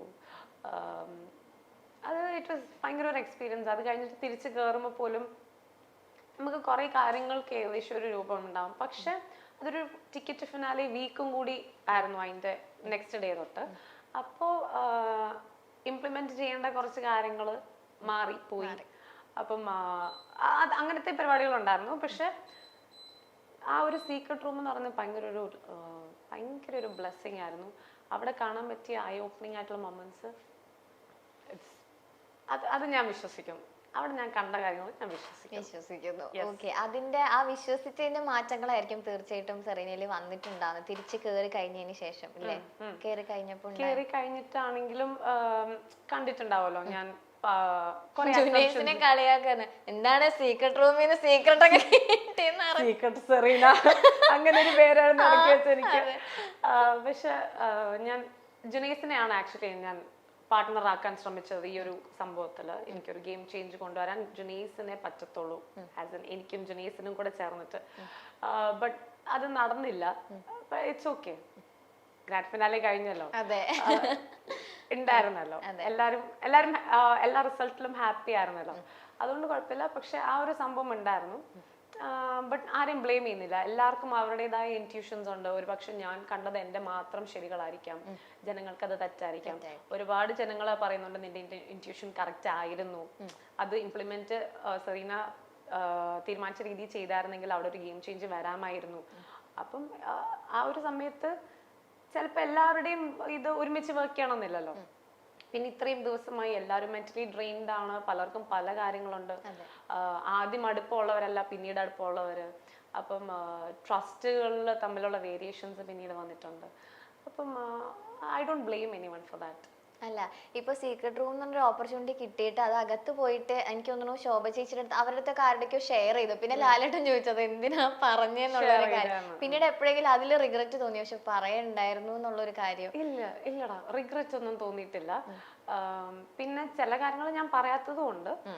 അതാണ് ലാസ്റ്റ് ചോദിച്ചത്. കുറച്ച് കാര്യങ്ങൾ പറഞ്ഞിട്ടില്ല. പക്ഷെ പറയേണ്ട കാര്യങ്ങൾ എന്ന് എനിക്ക് തോന്നിയത്, അതായത് വീട്ടിൽ ഓൾറെഡി ഉണ്ടായിരുന്ന കുറച്ച് അസംഷൻസ് റൈറ്റ് ആണെന്ന് എനിക്കും കൂടി കാണിക്കണമായിരുന്നു. ലൈക്ക് നിങ്ങൾ ഒരു പക്ഷെ ഞാൻ വിചാരിച്ചത് ജനങ്ങൾ ഇതൊക്കെ കാണുന്നുണ്ട്, അപ്പൊ നമ്മുടെ അസംഷൻസ് റൈറ്റ് ആണെന്നുള്ള രീതിക്ക് നമ്മുടെ വീട്ടിൽ നിന്ന് ഒരാളെ സീക്രട്ട് റൂമിലേക്ക് കൊണ്ടുപോയതാകാം ആ ഒരു മെസ്സേജ് തിരിച്ചുകൊണ്ട്. അത് ഭാഗ്യവശാൽ ഞാനായി, അല്ലെങ്കിൽ ഒരു പക്ഷെ അത് റിനീഷ ആകാമായിരുന്നു. അപ്പം അതാണ് എനിക്ക് തോന്നിയ ഒരു ഇൻറ്റ്യൂഷൻ. അതുകൊണ്ടാണ് ഞാൻ അത് വന്നിട്ട് നമ്മളുടെ അസംഷൻസ് കറക്റ്റ് ആയിരുന്നു എന്നുള്ള രീതിക്ക് ഞാൻ കമ്മ്യൂണിക്കേറ്റ് ചെയ്തത്. പക്ഷെ അത് എന്തൊക്കെ അസംഷൻ ആണെങ്കിലും അതൊരു ഗെയിം പ്ലാൻ തന്നെ ആകാം. ഇത് നമ്മൾ ഒരാളുടെയും ക്യാരക്ടർ അല്ലല്ലോ അസാസിനേറ്റ് ചെയ്യുന്നത്. അത് അവിടെ ബിഗ് ബോസ് ഹൗസിൽ എന്താണ് അവർക്ക് ചെയ്യാനുള്ളത്, നമുക്ക് അതെങ്ങനെ ബ്രേക്ക് ചെയ്യാം എന്നുള്ളൊരു സംഭവം മാത്രമേ ഉള്ളൂ. അല്ല, ഇപ്പൊ നമുക്ക് പുറത്തുനിന്ന് കാണുന്ന വ്യൂവേഴ്സിന് അവിടെയും ഇവിടെയൊക്കെ എന്തൊക്കെയാ നടക്കുന്നതെന്ന് ചെറുതായിട്ടെങ്കിലും അറിയാൻ പറ്റും. നിങ്ങളിപ്പോ ഇവിടെ ഇരിക്കുകയാണെങ്കിൽ ഇവിടെ നടക്കുന്ന മാത്രമേ അറിയുന്നുള്ളൂ. പക്ഷെ അതിന്റെ അകത്ത് കയറുമ്പോ എല്ലായിടത്തും എന്താ നടക്കുന്നതെന്ന് അറിയാൻ പറ്റി. ഇപ്പൊ നമ്മൾ ഇവിടെ ഇരുന്ന് മിണ്ടുമ്പോ നമ്മളുടെ ഇതേ അറിയാം, അപ്പുറത്ത് എന്താ നടക്കുന്നതെന്ന് അറിയില്ല. പക്ഷെ സീക്രട്ട് റൂമിൽ നിന്ന് നമുക്കത് മനസ്സിലാവും. മനസ്സിലായി.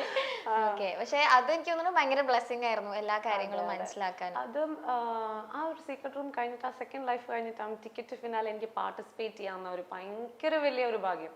അതായത് ഞാൻ ആ വീട്ടിൽ നിന്ന് ഇറങ്ങുമ്പോൾ 77 ഇറങ്ങുമ്പോൾ എൻ്റെ മനസ്സിലുള്ളൊരു ഭയങ്കര വിഷമം, ആ ബ്ലൈൻഡ് ഫോൾഡ് ഇട്ട് നടക്കുമ്പോൾ അയ്യോ ടിക്കറ്റ് ഫിനാലെ പാർട്ടിസിപ്പേറ്റ് ചെയ്യാൻ പറ്റിയില്ലല്ലോ, എനിക്കത് 100% കൊടുത്ത് പാർട്ടിസിപ്പേറ്റ് ചെയ്യണമെന്നുണ്ടായിരുന്നു.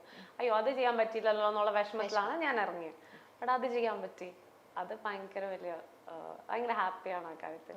ടിക്കറ്റ് ഫിനാലെ എങ്ങനെ ഉണ്ടായിരുന്നു അത് ആദ്യം ചോദിക്കട്ടെ. എനിക്കത് ഏറ്റവും ടഫ് ആയിട്ടുള്ള ടാസ്ക് ഏതാ തോന്നിയത്?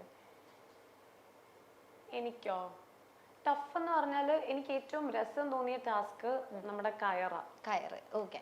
അത് ഒരു ഞാനിപ്പോ ഹോൾ ചോദിക്കുകയാണെങ്കിൽ ഏതായിരിക്കും പറയാ? എല്ലാ ടാസ്കും കൂടെ ഇൻക്ലൂഡിങ് ടിക്കറ്റ് ഫിനാലെ എല്ലാം കൂടെ ചോദിക്കുകയാണെങ്കിൽ ജൂനിയേഴ്സിനോട് ഇപ്പൊ ജൂനിയേഴ്സ് ഫ്യൂസിന്റെ കാര്യം പറഞ്ഞ എന്റെ പൊന്നോ അത് ഭയങ്കര ഒരു ടാസ്ക് ആയിരുന്നു. ഇടിയും തൊഴിയും കുത്തും വെട്ടും വലന്ന് കിടക്കും. അവിടെ ഫിസിക്കൽ അസോൾട്ടും അല്ല ഒന്നുമല്ല, മൊത്തം അടി, ഭയങ്കര അടി എന്ന് പറഞ്ഞ പൂരത്തല്ലേ. എല്ലായിടത്തും ബ്രൂസസും ആ കാര്യങ്ങളും നമ്മള് പറയേണ്ട പോലും കാര്യം വന്നില്ല. ഞാനവിടെ നമ്മളെല്ലാം കിടക്കുക, പറയുന്നില്ല ബിഗ് ബോസ് മെഡിക്കൽ റൂം എന്ന് പറയുന്നില്ല, ബിഗ് ബോസിന് സെറീന മെഡിക്കൽ റൂമിലേക്ക് വരിക, നമ്മുടെ കിടപ്പ് വന്നാലും ഞാനിപ്പോ വരണമെന്ന് ഞാൻ വരാം, 5 മിനിറ്റ് ബിഗ് ബോസ് വയ്യ അതുപോലെ. അയ്യോ അത് ഭയങ്കര ഫിസിക്കലി ഭയങ്കരമായിട്ട് നമ്മൾ എഫേർട്ട് ഇട്ട ഒരു ഗെയിം തന്നെയാണ് ഫ്യൂസ്.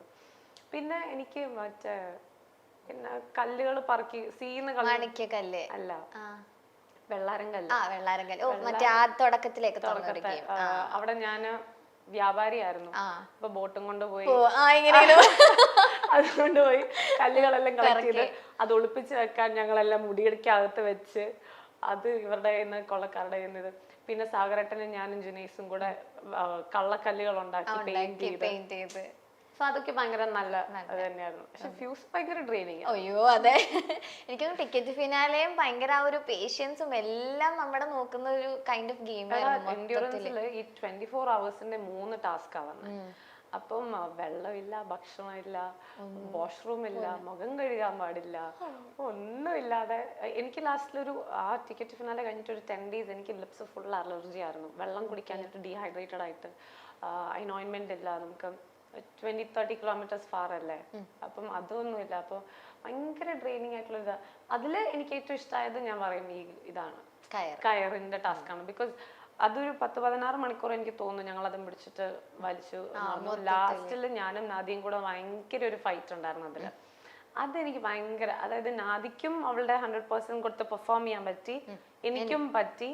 അപ്പൊ ഞങ്ങൾ നല്ല രീതിയിൽ കളിച്ചിട്ട് ജയിച്ചൊരു ടാസ്ക് ആണ്. എനിക്കൊന്ന് കാറിലേക്ക് വന്നപ്പോഴും നാദിരയുടെ അവിടുത്തെ ഐഡിയ സെറീന ആദ്യം ഇറങ്ങി, എന്നിട്ട് ഞാനോ ഞങ്ങളായിരുന്നു 1 and 2 നിന്നേച്ചത്. അപ്പൊ ഇൻ കേസ് ആ ഒരു പോയിന്റിലെങ്ങാനും അവൾക്ക് നഷ്ടപ്പെട്ടാലോ എന്നുള്ള രീതിക്ക് ഞാൻ പറഞ്ഞു ഓക്കെ എന്നാ പിന്നെ ഞാൻ ആദ്യം സെക്കൻഡ് ഇറങ്ങാന്ന് പറയും, അങ്ങനെ പറഞ്ഞിട്ട്. ഓക്കെ, ഇനി ഞാനൊരു വീഡിയോ കാണിക്കാം. എനിക്ക് തോന്നുന്നു ഞാൻ പോട്ടെ. ഇല്ല ഒന്നുമില്ല, കാണിക്കട്ടെ.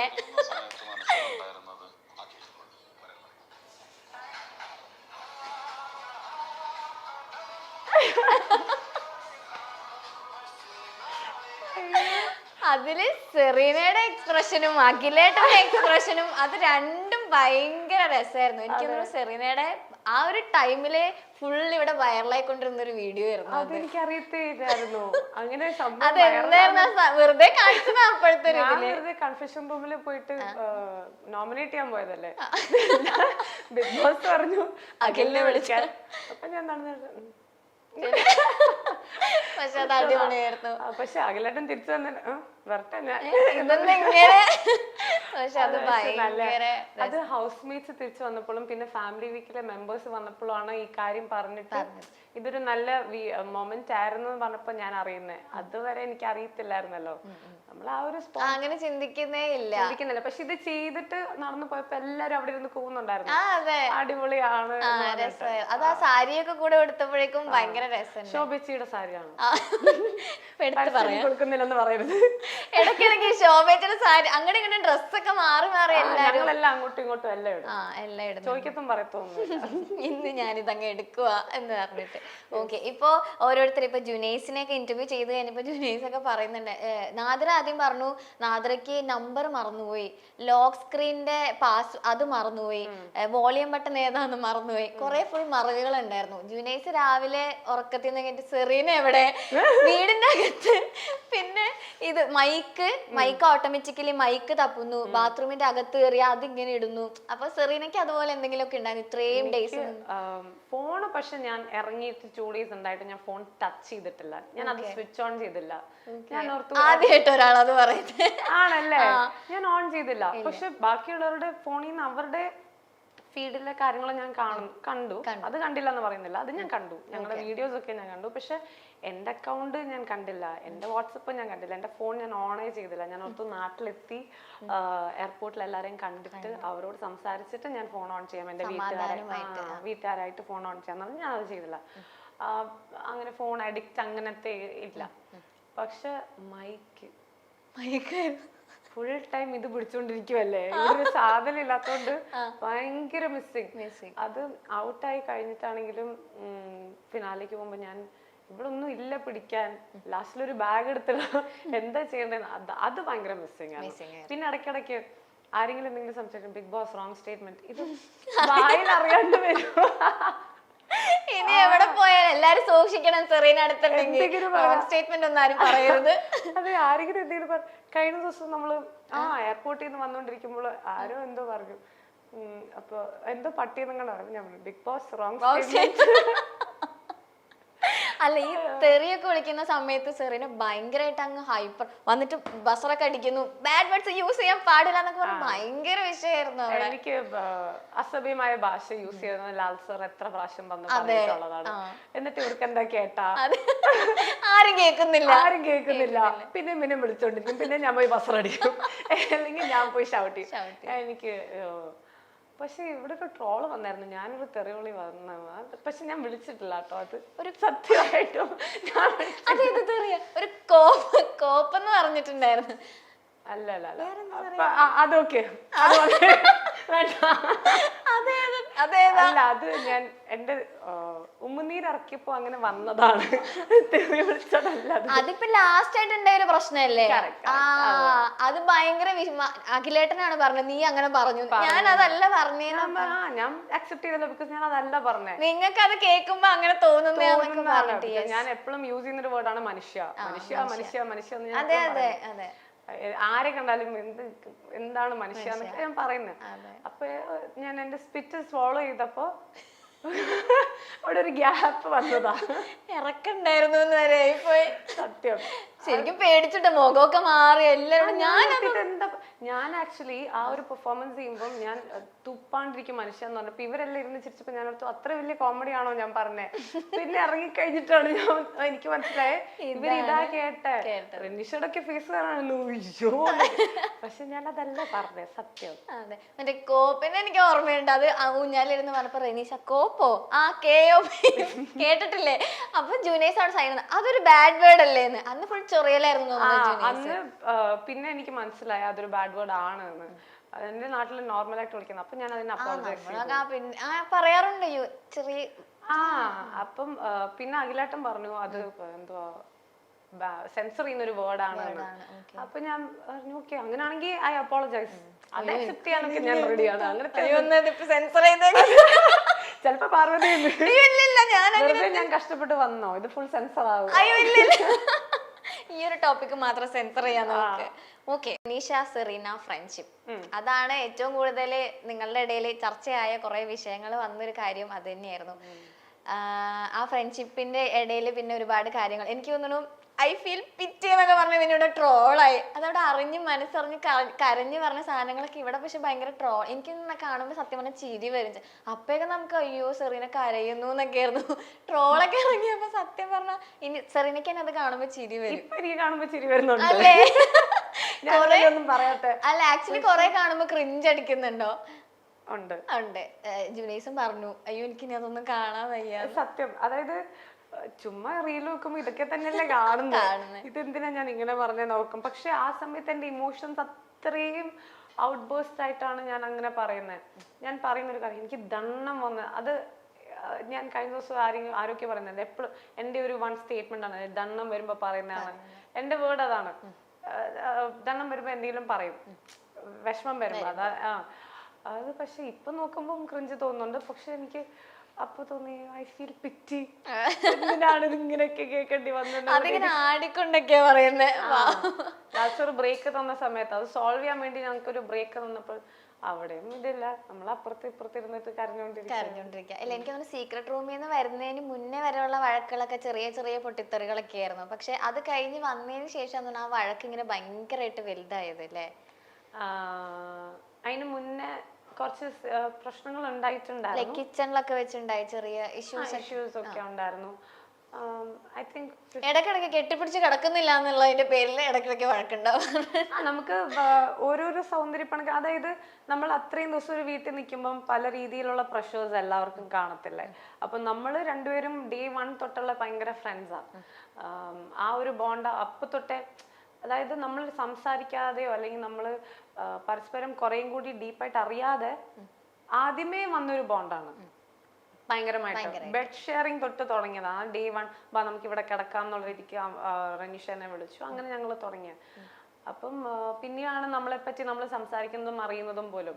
ഗ്രാജുവലി ആണ് നമ്മളെ പറ്റി അറിയുന്നത്. പിന്നെ ഈ അടിയും പിടിയും ഒക്കെ വരുമെങ്കിലും നമ്മുടെ ഫൗണ്ടേഷൻ സ്ട്രോങ് ആണെങ്കിൽ പിന്നെ അടിയും പിടിയും ചട്ടിയും കലവുമാണെങ്കിൽ അതൊക്കെ അത്രേ ഉള്ളൂ. ഓക്കെ, അപ്പൊ അങ്ങനെയായിരുന്നു ആ ചെറിയ ചെറിയ പ്രശ്നങ്ങൾ വന്നത്. പിന്നെ എനിക്ക് തോന്നുന്നു ആക്സെപ്റ്റ് ചെയ്യാൻ റെനീഷ ചില കാര്യങ്ങൾ ആക്സെപ്റ്റ് ചെയ്യുന്നില്ല എന്നുള്ളതിന്റെ ഒരു വിഷമം സെറീനയ്ക്ക് ഉണ്ടായിരുന്നു ചില സമയങ്ങൾ. അതിപ്പം തിരിച്ചും ഉണ്ടാവാം. അത് നമുക്ക് ഓരോ പോയിന്റിൽ നമുക്ക് ഓരോന്ന് തോന്നാം. ചിലപ്പോൾ എനിക്ക് തോന്നിയിട്ടുണ്ട് ഇത്രയും ചെയ്തിട്ട് ഇതാണല്ലോ, ലൈക്ക് നമ്മൾ ഇറങ്ങി കഴിഞ്ഞിട്ട് ഓരോ വീഡിയോസ് കാണുമ്പം, ഏഷ്യനെറ്റ് എന്നിട്ട് പല വീഡിയോസ് കാണുമ്പോൾ ഞാൻ ചേർത്ത് പിടിക്കുന്ന പലരും അയ്യോ ഞാൻ ആദ്യം തൊട്ടേ ഇങ്ങനെയാണല്ലോ ഇവരോട് നിന്നെ, ഒരു 30-35 ഡേയ്സ് ഇതിൻ്റെ ഇടയ്ക്ക് ഞാൻ കുറേ കാര്യങ്ങൾ ചെയ്തു, കുറേ എഫേർട്ട് ഇട്ടല്ലോ. അതേസമയം എനിക്ക് എസ്റ്റാബ്ലിഷ് ചെയ്യേണ്ട ഒരു സമയമായിരുന്നു അത്. എന്നെ ആർക്കും അറിയത്തില്ല. അപ്പോൾ ആ പ്ലാറ്റ്ഫോമിൽ എന്നെ എസ്റ്റാബ്ലിഷ് ചെയ്യേണ്ട ഒരു സമയത്തിന് ഞാൻ കുറേയും കൂടി ഫ്രണ്ട്ഷിപ്പിന് വാല്യൂ കൊടുത്ത് അവരുടെ പ്രശ്നങ്ങൾ തീർക്കാൻ പോയി, അവരുടെ കാര്യങ്ങൾ ഇടപെട്ട്. അപ്പം ഞാൻ കുറേയും കൂടി ഒന്ന് മാറി നിന്നായിരുന്നു ആ ഷോയിൽ, അല്ലെങ്കിൽ എൻ്റെ ഒരു ഫേസ് പുറത്ത് കാണിക്കുന്നതിനേക്കാളും. അപ്പം അത്രയെല്ലാം ചെയ്തപ്പം ലാസ്റ്റ് ഇത് ഞാൻ കേട്ടപ്പോഴത്തേക്കിന് I felt really bad. Like അയ്യോ ഞാൻ ഇത്ര എഫേർട്ട് ഇങ്ങനെയാണല്ലോ എന്നെ പറ്റി വിചാരിക്കുന്നത്. ബിക്കോസ് ഫ്രണ്ട്ഷിപ്പിനും റിലേഷൻസിനും എല്ലാം ഭയങ്കര വാല്യൂ കൊടുക്കുന്ന ആളാണ്. എനിക്ക് ഭയങ്കര ഒരാളെ ഹോൾഡ് ഓൺ ചെയ്യാൻ എനിക്ക് അങ്ങേയറ്റം. എൻ്റെ ഫ്രണ്ട്സ് എല്ലാം ഒത്തിരി വർഷങ്ങളായിട്ടുള്ള ഫ്രണ്ട്സാണ്. ആൻഡ് ഞാൻ ഹോൾഡ് ഓൺ ചെയ്യുന്നതും ഒരു ക്ലോസ് സർക്കിൾ ഓഫ് ഫ്രണ്ട്സാണ്. ഒത്തിരി പേര് ബഹളം അങ്ങനെയല്ല ഉണ്ട്, ഹോൾഡ് ഓൺ ചെയ്യുന്ന ഒരു കുഞ്ഞു സർക്കിൾ ഉണ്ടല്ലോ. ആ ഒരു കുഞ്ഞു സർക്കിളിൽ ഒരു കുഞ്ഞു യൂണിവേഴ്സിറ്റി കീപ്പ് ചെയ്യാൻ ഞാൻ കുറെ പേരെ ആഗ്രഹിച്ചു. അപ്പം അതിൽ കുറച്ച് ക്രാക്കൊക്കെ വരുമ്പോൾ ഡെഫിനറ്റ്ലി വിഷമാവും. പക്ഷെ അത് ഗെയിം കഴിഞ്ഞു, ഫിനാലെ കഴിഞ്ഞു. നമ്മൾ 100 ദിവസം മാത്രമല്ല, ഇനിയുണ്ട് ലൈഫ്. സോ ഇനിയും നമുക്ക് കൊണ്ടുപോകാനുള്ള ആൾക്കാർ ചിലപ്പോൾ മാറാം, ചിലപ്പോൾ സെയിം ആകാം, ചിലപ്പോൾ കൊണ്ടുപോകത്തില്ലായിരിക്കാം. It depends. അതെ, എനിക്ക് തോന്നുന്നു പിന്നെ ദുബായ് ചോക്ലേറ്റ് എന്നുള്ളൊരു ഇഷ്യൂ വന്നതും സെറീനയ്ക്ക് കുറച്ചും കൂടെ ഒരു ഹേർട്ടായിട്ട് ഫീൽ ചെയ്തിട്ടുണ്ട്. പക്ഷെ അത് റെനീഷ് അവിടെ പറയുന്നുണ്ടായി, അവര് 1 അവർ വന്ന് കണ്ടു പോകുന്നേ ഉള്ളൂ, എനിക്കതൊന്നും ഒരു വിഷയമേ അല്ല. പക്ഷെ പിന്നെ അത് വേറെ പലരുടെ അടുത്തും ആ ഒരു ദുബായ് ചോക്ലേറ്റ് എന്നുള്ളൊരു ഇഷ്യൂ കുറച്ച് ഒരു ഇതായിട്ട് അവർക്കും ഫീൽ ചെയ്തു എന്നാണ് എനിക്ക് തോന്നണേ. പുറത്ത് വന്നപ്പോഴാണെങ്കിലും എല്ലാവർക്കും അയ്യോ അതെന്താ അങ്ങനെ പറഞ്ഞെന്നുള്ളൊരു ഫീൽ ആയിരുന്നു മൊത്തത്തിൽ. അതിനെപ്പറ്റി ഇപ്പൊ എന്താ പറയാ, ദുബായ് ചോക്ലേറ്റ് അധികം കഴിക്കരുതെന്ന് ഞാൻ ആ വീഡിയോ കണ്ടപ്പോഴാണ് ഞാൻ അറിയുന്നത്. പിന്നെ പറഞ്ഞായിരുന്നല്ലോ ഞാനാണ് എന്നൊരു ആ ദുബായ് ചോക്ലേറ്റ് ഞാനാണ് എന്നുള്ളൊരു സംഭവം വന്നു. പിന്നെ ഹൗസ് മേറ്റ്സ് എല്ലാം തിരിച്ച് വീട്ടിലെത്തിയപ്പം എല്ലാവരും പറയുന്നുണ്ടായിരുന്നു അത് ഭയങ്കരമായിട്ട് എന്നെ ബാധിച്ചിട്ടുണ്ട് ദുബായ് ചോക്ലേറ്റ് എന്നുള്ളൊരു സംഭവം. അപ്പം അപ്പോഴും ഐ മീൻ എന്താ പറയാ, അവര് ഈ ഒരു 1-1.5 മണിക്കൂർ കാണുന്നതിനകത്ത് ജഡ്ജ് ചെയ്യുന്നതാണ്. ഒരുപക്ഷെ ഒരാൾ പറയുന്ന റെസ്പോൺസ് മാത്രമായിരിക്കും പുറത്തു പോകുന്നത്, അല്ലെങ്കിൽ എൻ്റെ ഒരു ഹാഫ് ആയിരിക്കും പോകുന്നത്. നമുക്കറിയില്ലല്ലോ ഏത് കട്ട് 24 ആരൊക്കെ എന്താണ് കട്ട് ചെയ്യുന്നത്, നമുക്കറിയില്ലല്ലോ. ഇന്റൻഷൻസ് പ്യുവർ ആണ്. പിന്നെ എല്ലാവരുടെയും പേരൻസ് അവരവരുടെ ആൾക്കാരിൽ കൺസേൺ ആയിരിക്കും. ഇപ്പൊ സെറീനയുടെ അമ്മ സെറീനിലെ കൺസേൺ ആവുന്ന പോലെ റെനീഷയുടെ പേരൻസും. പിന്നെ നിങ്ങൾ തമ്മിൽ പ്രശ്നമൊന്നുമില്ല. ഇപ്പൊ എയർപോർട്ടിൽ വന്നിട്ടാണെങ്കിൽ നിങ്ങൾ കെട്ടിപ്പിടിച്ച് എനിക്ക് എല്ലാ കാര്യങ്ങളും. എനിക്ക് അങ്ങനെയാണ്. അമ്മുന് ചിലപ്പോ, റെനീഷയ്ക്ക് ചിലപ്പോ അങ്ങനെ ആവില്ല. അവൾ അവിടെ പറഞ്ഞിട്ടുണ്ട്, ഒരു സ്ക്രാച്ച് ഉണ്ടെങ്കിൽ അത് മുറിച്ച് കീറി എല്ലാം A to Z സംസാരിച്ചിട്ടേ സോൾവ് ആവത്തുള്ളൂ. അതുപോലെ ഒരാളല്ല ഞാൻ. ഒരടി ഉണ്ടെങ്കിൽ ഞാൻ കെട്ടിപ്പിടിച്ച് ഉമ്മ കൊടുത്തു കഴിഞ്ഞാൽ ചിലപ്പോൾ എനിക്കത് തീരുമായിരിക്കും. ഞാൻ അങ്ങനത്തെ ഒരു പേഴ്സണാ. അപ്പൊ അത് അവൾക്കും അറിയാം, എനിക്കും അറിയാം ഞങ്ങൾ എങ്ങനെയാണെന്ന്.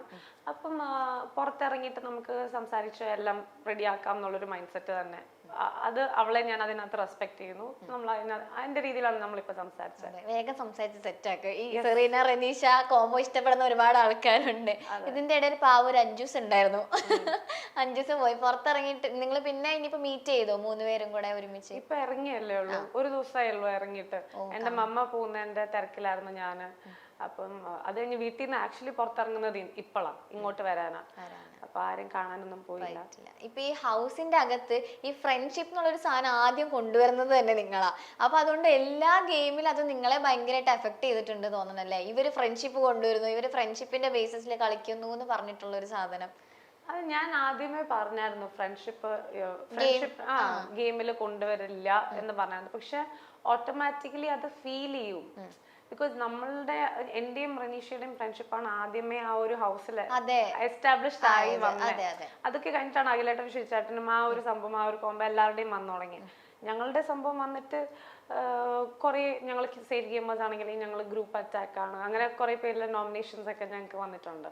ബട്ട് അങ്ങനെ നമുക്ക് തോന്നില്ല. അങ്ങനെയാണെങ്കിൽ അവിടെ നിന്നിട്ട് ഞാൻ അഞ്ജൂസിനെ നോമിനേറ്റ് ചെയ്തിട്ടുണ്ട്. റെനീഷ പറഞ്ഞിട്ടുണ്ട് സേഫ് ഗെയിമർ ആണ് അഞ്ജൂസ് എന്ന ഒരു മോർണിംഗ് ആക്ടിവിറ്റിയിൽ. അളിയനാണെങ്കിൽ തിരിച്ച് അങ്ങനെ ഗെയിം അല്ലേ അതില് നമ്മള്. ഇപ്പൊ എന്റെ ബെസ്റ്റ് ഫ്രണ്ട്സ് നോമിനേറ്റ് ചെയ്താൽ ഞാനൊന്നും പറയത്തില്ല, ബിക്കോസ് ഇത് ഗെയിമാണ്.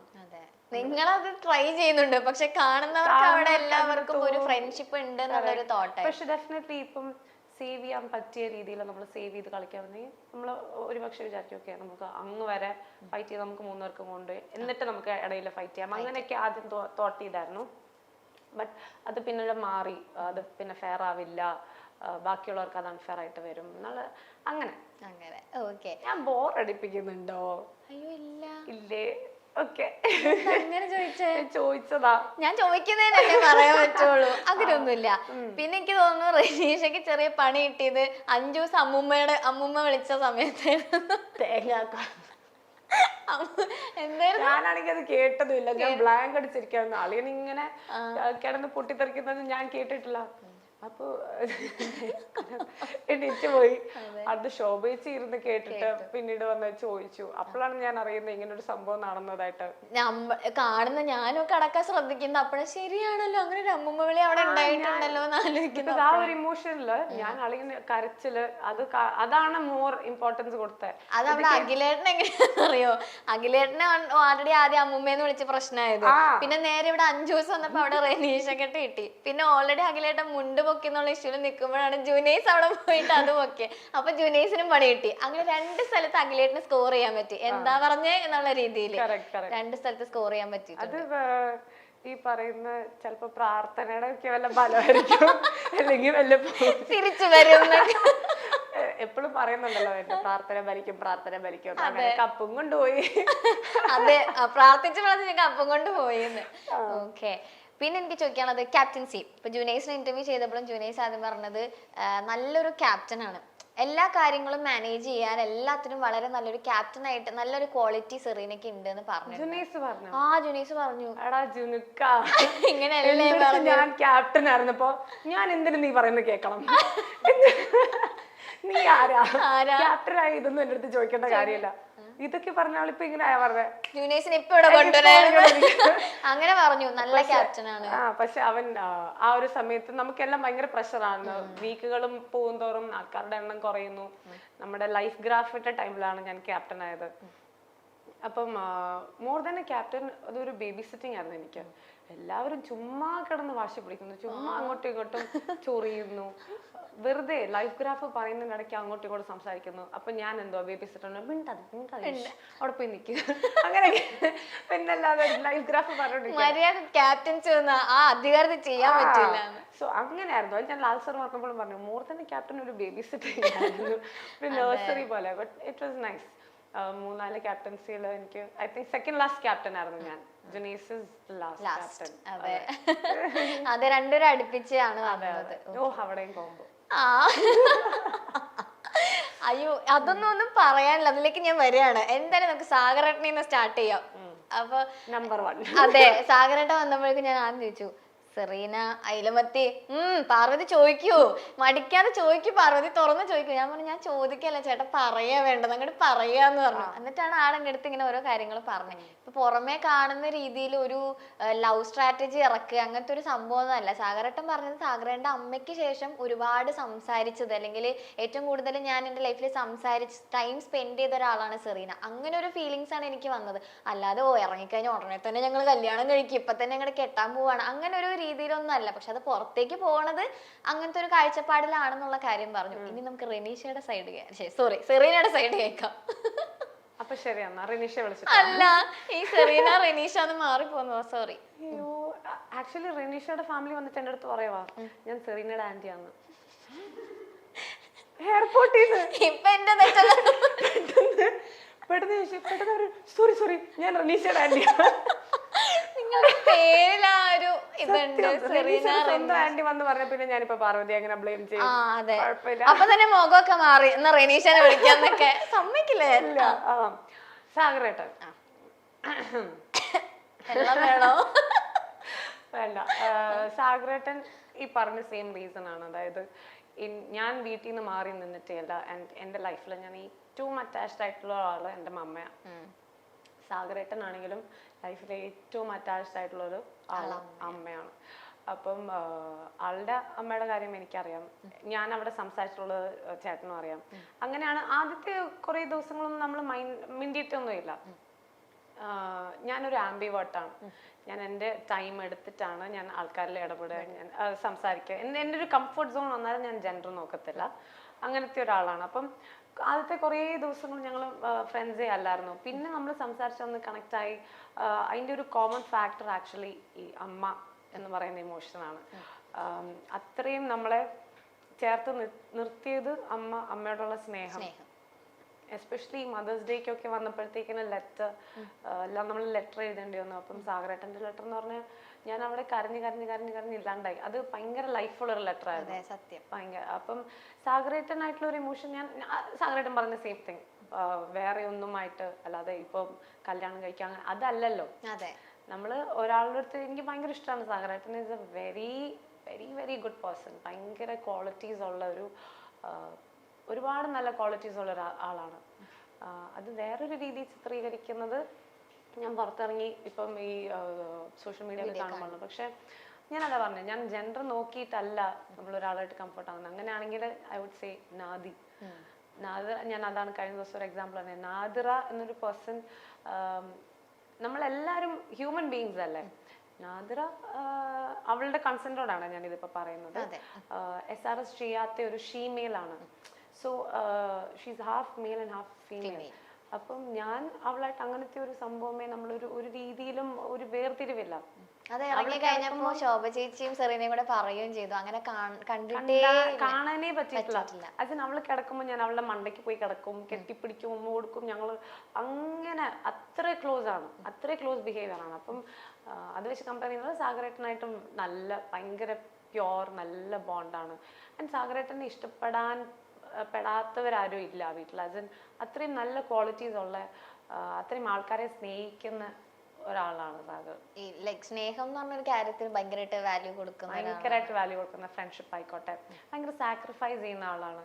അപ്പൊ ഞങ്ങളിലുള്ള പല ക്യാരക്ടറിസ്റ്റിക്സും നമുക്ക് തന്നെ മാച്ച് ചെയ്യാറുണ്ട്. അപ്പൊ നമ്മളിങ്ങനെ സംസാരിക്കുമ്പോൾ എടാ ഞാനും അങ്ങനെയാടാ, അങ്ങനെ വിട്ടുവീഴ്ച അല്ലെങ്കിൽ ഒരടി ഉണ്ടായാൽ പോട്ടടാ അത് വിട് എന്നുള്ള രീതിക്ക് ഭയങ്കര നമ്മളെ ഫാമിലിയെ ഭയങ്കര ചേർത്ത് പിടിക്കുന്ന. അപ്പം ആ രീതിയിലാണെങ്കിലും ഇമോഷൻസിനും വാല്യൂ ഭയങ്കരമായിട്ട് കൊടുക്കുന്ന ഒരു വ്യക്തിയാണ്. അപ്പൊ ഞാനും അങ്ങനെയാണ്. അപ്പൊ നമുക്ക് കോമൺ ആയിട്ട് ഈ ഒരു സംഭവം വന്നു. പിന്നെ ഇത്രയും ദിവസം നമ്മൾ ആ ഒരു വീട്ടിൽ കഴിയുമ്പം അത്രയും വേവ് ലെങ്ത് മാച്ച് ചെയ്ത ഒരു വ്യക്തി സാഗരേട്ടൻ തന്നെയാണ്. അതെ, അത് എവിക്റ്റ് ആയ സമയത്ത് ഉണ്ടായ ഒരു വിഷമം റീ എൻട്രി ചെയ്ത് വന്നപ്പോ oh my god, Serena literally blush ചെയ്യായിരുന്നു. അതിന് തുറന്നപ്പോ വൈറ്റും കൂടെ കണ്ടപ്പോഴേക്കും സെറീന ഷോക്ക്. ഞാൻ പോയി ഡ്രസ്സ് മാറിയിട്ട് വരട്ടെ. അതെ, അത്രയും നേരം പാട്ടിടുമ്പോ ഓടും എല്ലാരും കൂടെ, മാറ്റി നിർത്തി ഡോറ് തുറന്ന് വരുന്നൊക്കെ കാണാൻ. അപ്പൊ നോക്കുമ്പോ വൈറ്റ് ആൻഡ് വൈറ്റ് കിട്ടുമായിരുന്നു. ഒരിക്കലും വൈറ്റ് ഇടാത്ത ഞാനും ഒരിക്കലും വൈറ്റ് ഇടാത്ത സാഗരേട്ടനും വൈറ്റ് ഇട്ട് വന്നപ്പോഴത്തേക്കും ഞാൻ ഓർത്തു, അയ്യോ ഇതെന്താണ് ദൈവമേ അടുത്ത പ്രൊമോ കഴിഞ്ഞ്. ഞാൻ എന്നിട്ട് ഇങ്ങനെ ഇനി പുറത്തുനിന്ന് അവര് മനപ്പുറം പറഞ്ഞിടിച്ചതാണോ എന്നൊക്കെ വരെ ഞാനിങ്ങനെ ആലോചിച്ചു. ഞാൻ ആക്ച്വലി ഓർത്ത് Day 1 സാഗരേട്ടൻ വരുമെന്നാ. പിന്നെ Day 2 പിന്നെ ഇവരെല്ലാം പറഞ്ഞില്ല സാഗരേട്ടന് മനീഷ് ചേച്ചി ഒന്നും വരുന്നില്ല എന്ന് പറഞ്ഞു. മനീഷ് ചേച്ചി അവരൊന്നും വരില്ല, അഞ്ജൂസ് ഒന്നും വരുന്നില്ല എന്ന് പറഞ്ഞു. പക്ഷെ പിന്നെ ഞാനൊരു ഹോപ്പ് വെച്ചു വരുമായിരിക്കും. പിന്നെ ഞാൻ പാത്രം കഴുകുന്നതിന്റെ ഇടയ്ക്കാണ് ഈ ചിങ്ങമാസം കേട്ടപ്പോഴത്തേക്കും എനിക്ക് മനസ്സിലായി സാഗരേട്ടന്റെ പാത്താണ്. അങ്ങനെ ഓടി വന്നിരുന്ന. പക്ഷെ ഒരു ചിക്കന്റെ പേരിൽ ഭയങ്കര കരച്ചിലായിരുന്നു അത് ഞാൻ കിച്ചൺ ക്യാപ്റ്റൻ ആയിരുന്നു ആ സമയത്ത്. അയ്യോ ഭയങ്കര എനിക്ക് കിച്ചണിനെ പറ്റി ABCD അറിയത്തില്ല. ആ സമയത്ത് ഞാൻ വേണം പ്രൊഫഷൻസ് മാനേജ് ചെയ്യാൻ, എല്ലാവരുടെയും ഫുഡ് എത്തിക്കണം. അപ്പൊ ഒരു ചിക്കൻ പീസ് കൊണ്ട് 12 ആൾക്കാരുണ്ട്. ഞാൻ ഓർത്തു എല്ലാവർക്കും അറിഞ്ഞറിഞ്ഞ് കൊടുത്തതാ. എല്ലാവർക്കും ഓടി നടന്നിട്ട് പിച്ച് 12 പേരുടെ പ്ലേറ്റ് ഇട്ടു. അപ്പൊ ആ ഒരു സംഭവം അതൊരിക്കലും ഇപ്പം പാർവതി ചോദിക്കുമ്പോഴാണ് അതിനെപ്പറ്റി ഓർക്കുന്ന പോലും. ഇപ്പൊ സാഗരേട്ടൻ പോലും എൻ്റെ അടുത്ത് വന്ന് ചോദിച്ചു, നിനക്ക് എന്തെങ്കിലും എൻ്റെ അടുത്ത് വിഷമമുണ്ടോ, എന്തെങ്കിലും ഹേർട്ട് ആയിട്ടുണ്ടോ, എന്തെങ്കിലും ദേഷ്യമുണ്ടോ? അത് സാഗരേട്ടൻ എന്നൊരു വ്യക്തിയോട് എനിക്ക് ദേഷ്യം വെക്കാൻ പറ്റില്ല. അതെ, അതങ്ങനെ ക്രിയേറ്റിവിറ്റി കുറച്ച് കൂടുതലാണല്ലോ. അപ്പൊ ഏത് സമയം എന്താ ചെയ്യാന്ന് പറയാൻ പറ്റില്ല. അപ്പം ഐസ് കട്ടയാണെങ്കിലും ക്രിയേറ്റിവിറ്റി ഒക്കെ കുറെ കണ്ട ആളല്ലോ. അതെ, ക്രിയേറ്റിവിറ്റി ഉണ്ടായിരുന്നു, ഐസ് കട്ടയുടെ ക്രിയേറ്റിവിറ്റി. അതെ, പാർവതി ക്രിയേറ്റിവിറ്റി പറയല്ലേ, ക്രിയേറ്റിവിറ്റി കൂടിപ്പോയിട്ട് ഞാനിന്ന് ഇവിടെ ഇരിക്കണം. ഭയങ്കര ഡിസേർവിംഗ് ആയിരുന്നു കേട്ടോ അവിടെ നിൽക്കാൻ. എനിക്ക് പേഴ്സണലി ഫീൽ ചെയ്യുന്നത് പലരും അല്ല, ഇപ്പൊ സാഗറിന്റെ എവിക്ഷൻ ആണെങ്കിലും അല്ലെങ്കിൽ വിഷ്ണുവിന്റെ എവിക്ഷൻ ഒക്കെ ഭയങ്കര അൺഎക്സ്പെക്ടഡ് ആയിരുന്നു ആളുകൾക്കൊക്കെ. എവിക്റ്റ് ആയോ എന്നുള്ളൊരു ഡൈജസ്റ്റ് ആവാൻ അതെ, കുറച്ച് ടൈം എടുത്തു. ഞാൻ ടോപ്പിൽ കണ്ടവര് തന്നെയാണ് ഇവർ രണ്ടുപേരും. സാഗരേട്ടൻ ആ ഒരു ഗ്രാഫ് ഇങ്ങനെ കയറി ടക് ടക് ടക് ടക് ടക് വരുന്ന ഒരു സമയമായിരുന്നു. ഭയങ്കര അൺഎക്സ്പെക്ടഡ് ആയിരുന്നു. അത്രയും പെർഫോം ചെയ്ത്, അതായത് കഴിഞ്ഞ ആഴ്ച അത്രയും പെർഫോം ചെയ്ത് വന്നൊരു വ്യക്തിയും കൂടിയാണ്. ഓക്കെ, സാറിന്റെ ഏറ്റവും ഫേവറേറ്റ് പ്ലേസ് എല്ലാരോടും ചോദിക്കുന്നുണ്ട്. അപ്പൊ എനിക്ക് അത് അറിയാൻ ഭയങ്കര ഇഷ്ടമാണ്. ഹൗസിൽ ഏറ്റവും ഫേവറേറ്റ് പ്ലേസ് ഏതാ? ബാത്റൂം ബെഞ്ച് ഇഷ്ടമാണ്. ഓ, ഇത് അടുത്ത ട്രോളാവും. ഇതേ സെയിം തന്നെ സാഗരേട്ടനും പറഞ്ഞ. ഓക്കെ, സാഗരേട്ടൻ പറയുന്നത് വേണ്ട, വേറെ സ്ഥലം അല്ല. സാഗരേട്ടനുള്ള സമയത്ത് നമ്മള് എപ്പോഴും അവിടെ ഇരിക്കും. അപ്പൊ അഖിലേട്ടൻ വന്നിട്ട് പറയും, ആ സെക്യൂരിറ്റികളെ ഞങ്ങൾ ബാത്റൂമിൽ കയറിക്കും. ഞങ്ങളെ ബാത്റൂം സെക്യൂരിറ്റി എന്നാ പറയുന്നത് അവിടെ. പിന്നെ എനിക്ക് ജയിലിന്റെ ഫ്രണ്ടിലുള്ള ഒരു സോഫ സ്പേസ് ഉണ്ട് എൻഗേജിന്റെ, അതിഷ്ടമാണ്. ഞാനും അമ്മും അളിയനും കൂടെ ഇരിക്കുന്ന ഒരു സ്പേസ് ആണത്. അത് രണ്ടും എനിക്കിഷ്ടം. ഊഞ്ഞാല് ജുനീസ് തൂക്കിയോണ്ട് എടുക്കാൻ പറ്റില്ലല്ലോ. എണ്ണിക്കുമ്പോഴാണ് ഞങ്ങൾക്കൊന്ന് അവിടെ കയറി ഇരിക്കാൻ പറ്റുന്നത്. പിന്നെ വരും, ഞങ്ങൾ ആടിക്കൊണ്ടിരിക്കുമ്പോ കഴിഞ്ഞു ഞാനിരുന്നോട്ടെ. അല്ല, ജൂനിയേഴ്സിന് പിന്നെ കുറെ ട്രോള് വന്നത് ലൈക് സാഗറും സെറീനയും കൂടെ സംസാരിച്ചിരിക്കുന്ന സമയത്ത് ഊഞ്ഞാലാടും വാസുവണ്ണന്റെ മ്യൂസിക് ഒക്കെ ഇട്ടിട്ടുള്ള സാധനമായിരുന്നു. ഇങ്ങനെ കല്ലിപ്പിച്ചൊക്കെ നോക്കുന്ന ഒരു സംഭവം. അത് ഭയങ്കര ട്രോളായിട്ടൊക്കെ ഇവിടെ ഓടുമായിരുന്നു ആളുടെ ഒരു സാധനം. അങ്ങനെ കുറെ ട്രോള്. പിന്നെന്താ, നിങ്ങളുടെ രണ്ടുപേരും നടുക്കിടക്കും എനിക്കൊരു അച്ഛന്റെ അമ്മയുടെ സ്നേഹം, അങ്ങനെ ഒരു സാധനവും കൂടെ ഉണ്ടായിരുന്നു. അതൊക്കെയാണ് നിങ്ങളുടെ. ഞാനും സാഗരേട്ടനും എന്തോ നാദിയുടെ കാര്യം സംസാരിച്ചോണ്ടിരിക്കുമ്പോ ജുനീസ് വന്നിട്ട് ഇങ്ങനെ നോക്കുന്നുണ്ട്. എന്നിട്ട് എന്റെ അടുത്ത് പറയും, ബാ വെസ്സിൽ ക്ലീൻ ചെയ്യാം നമുക്ക്. അപ്പൊ എനിക്കൊന്നും അറിയില്ലല്ലോ, എനിക്ക് ഒരു ഐഡിയ ഇല്ലല്ലോ. പിന്നെ ഇതൊക്കെ ഈ വീഡിയോസ് കാണുമ്പോഴാണ് ഞാൻ പിന്നീട് മൊത്തത്തിൽ കോമഡി ആയി ട്രയാങ്കിളൊക്കെ എക്സ്പ്രഷൻ മനസ്സിലാവുന്ന അപ്പോഴാണ്. അതെ, ഓൾറെഡി ഇവിടെ ഓക്കെ സാഗറും സെറീന എന്തോ വരുന്നുണ്ടെന്ന് പറഞ്ഞിരിക്കുക. അപ്പൊ അതിന്റെ ഇടയിൽ മുടക്കാൻ നാദ്ര കയറുന്നുണ്ട്. അപ്പൊ നാദ്രയ്ക്ക് നേരെ സാഗറിനോട് വരുന്നു. പിന്നെ നമ്മുടെ ജുനൈസിന് വന്നിട്ട് സെറീനയുടെ അടുത്ത് ക്രഷും. മൊത്തത്തില് ഇവിടെ പാർവതി കൂടി വേണമായിരുന്നു. അതെ, ആ ഇനി നമുക്കൊരു ക്വാഡ്രാങ്കിൾ ആക്കാൻ. അതെ, അടിപൊളിയായേനെ. അല്ല, ആക്ച്വലി എടാ ജുനുക്ക അത് എനിക്ക് അറിയില്ലായിരുന്നു. ജയിലിന്റെ സമയത്താണ് റെനീഷോട് ഈ കാര്യം പറഞ്ഞിട്ട് റെനീഷ് പറഞ്ഞു നീ പോയി പറയോ അങ്ങനെ എന്തോ, അങ്ങനെയാണ് ജുനീസിന്റെ അടുത്ത് വന്ന് പറയുന്നതും. അത് അവൻ ഓൾറെഡി അറിയാം ഞാൻ അവനെ എങ്ങനെയാ കാണുന്നത്. ഞാൻ എപ്പോഴും അവനെ ജസ്വിൻ എന്ന് വിളിക്കുന്നത്. എന്റെ അനിയന്റെ പേരാത്, എന്റെ കസൻ ബ്രദർ. അപ്പം അവൻ എന്റെ അടുത്ത് ഇത് പറയുമ്പോഴും പറഞ്ഞു എനിക്കറിയാം നീ എന്നെ ഒരു ബ്രദറിനെ പോലെയാണ് കാണുന്നത്. പക്ഷെ അത് കഴിഞ്ഞിട്ടൊന്നും എനിക്ക് അങ്ങനെ മാറ്റമൊന്നുമില്ല. ഞാൻ പറഞ്ഞില്ല, ഞാൻ കംഫർട്ടബിൾ ആണ്. അവൻ എന്റെ മുത്താണ്, ഞാൻ എപ്പോഴും ഉമ്മക്കി കൊടുക്കും. ഞങ്ങള് ഇന്റർവ്യൂ ഞാൻ പറഞ്ഞു സെറീന ഇപ്പൊ എന്ത് കരച്ചില്ലായിരുന്നു. അയ്യോ അതൊന്നും പറയല്ലേ. ഞാൻ പറഞ്ഞു അയ്യോ ടിഷ്യൂ ഒക്കെ എടുത്ത് കരഞ്ഞു. ഞാനിരുന്നിട്ട് അപ്പൊ ഇവിടെ നിന്ന് അടുത്ത ആള് കരയുന്നു അത് കണ്ടിട്ട്. അവന് ഞാൻ നോക്കുമ്പോ വയ്യ. ഞാൻ എന്നിട്ട് അവിടെ ഇരുന്നിട്ട് എന്റെ ഹെഡ്ഫോണും വെച്ചിട്ട് ഞാൻ കരച്ചില്ല. ഞാൻ എക്സ്പെക്ട് ചെയ്യുന്നില്ല. അതായത് ഞാനതാ പറഞ്ഞ എക്സ്പെക്ട് ചെയ്യാത്ത ആൾക്കാരുടെ ഇമോഷൻസ് വന്നപ്പോഴത്തേക്കിന് ഞാൻ ഭയങ്കര ഷോക്ക്ഡ് ആയിരുന്നു. അയ്യോ അതെ ഭയങ്കര കരച്ചിലായിരുന്നു. എനിക്ക് തോന്നുന്നു റെനീഷയ്ക്ക് ഭയങ്കരമായിട്ട് ഹേർട്ട് ആയതും എന്നുവെച്ചാൽ ഇവിടെ അനൗൺസ് ചെയ്യുന്ന സെറീന തിരിച്ചു വരിക എന്നുള്ളത്. പക്ഷെ അവര് നോക്കുമ്പോൾ വരുന്നത് റെനീഷയായിരുന്നു. അപ്പൊ എല്ലാവരുടെയും മുഖം ഭയങ്കര ഷോക്കായി. ബിക്കോസ് ജുനൈസ് ഒരു സെറീന എക്സ്പെക്ട് ചെയ്ത് ഇങ്ങനെ നിൽക്കുകയായിരുന്നു. ആ ഒരു എക്സ്പ്രഷൻ എനിക്ക് തോന്നുന്നു റെനീഷയെ ഭയങ്കരമായിട്ട് ഒരു വിഷമിപ്പിച്ചിട്ടുണ്ട് തോന്നുന്നു. പിന്നീട് പറഞ്ഞിട്ടുണ്ട് അത് ബിഗ് ബോസ് തന്നെ ചെയ്തൊരു സംഭവമാണ്. അതെ, ബിക്കോസ് നമ്മൾ രണ്ടുപേരും പോകുമ്പോൾ നമ്മളെ രണ്ടുപേരെ ഹഗ് ചെയ്തിട്ട് ഓരോരുത്തർ എന്താ പറഞ്ഞത് ബിഗ് ബോസിന് അറിയാം. അപ്പം ആരാണ് തിരിച്ചു കയറിയത് അവർക്കൊരു ധാരണ ഉള്ളതുകൊണ്ട് തന്നെ ഒരു ട്വിസ്റ്റിന് അല്ലെങ്കിൽ റനീഷയ്ക്ക് ഒരു കാര്യം ഒരു കോണ്ടന്റ് ആയിട്ട് ആകാം, അല്ലെങ്കിൽ റനീഷയെ കുറച്ചും കൂടി ബോൾഡ് ആക്കാനാകാം, എന്തോ ആയിക്കോട്ടെ.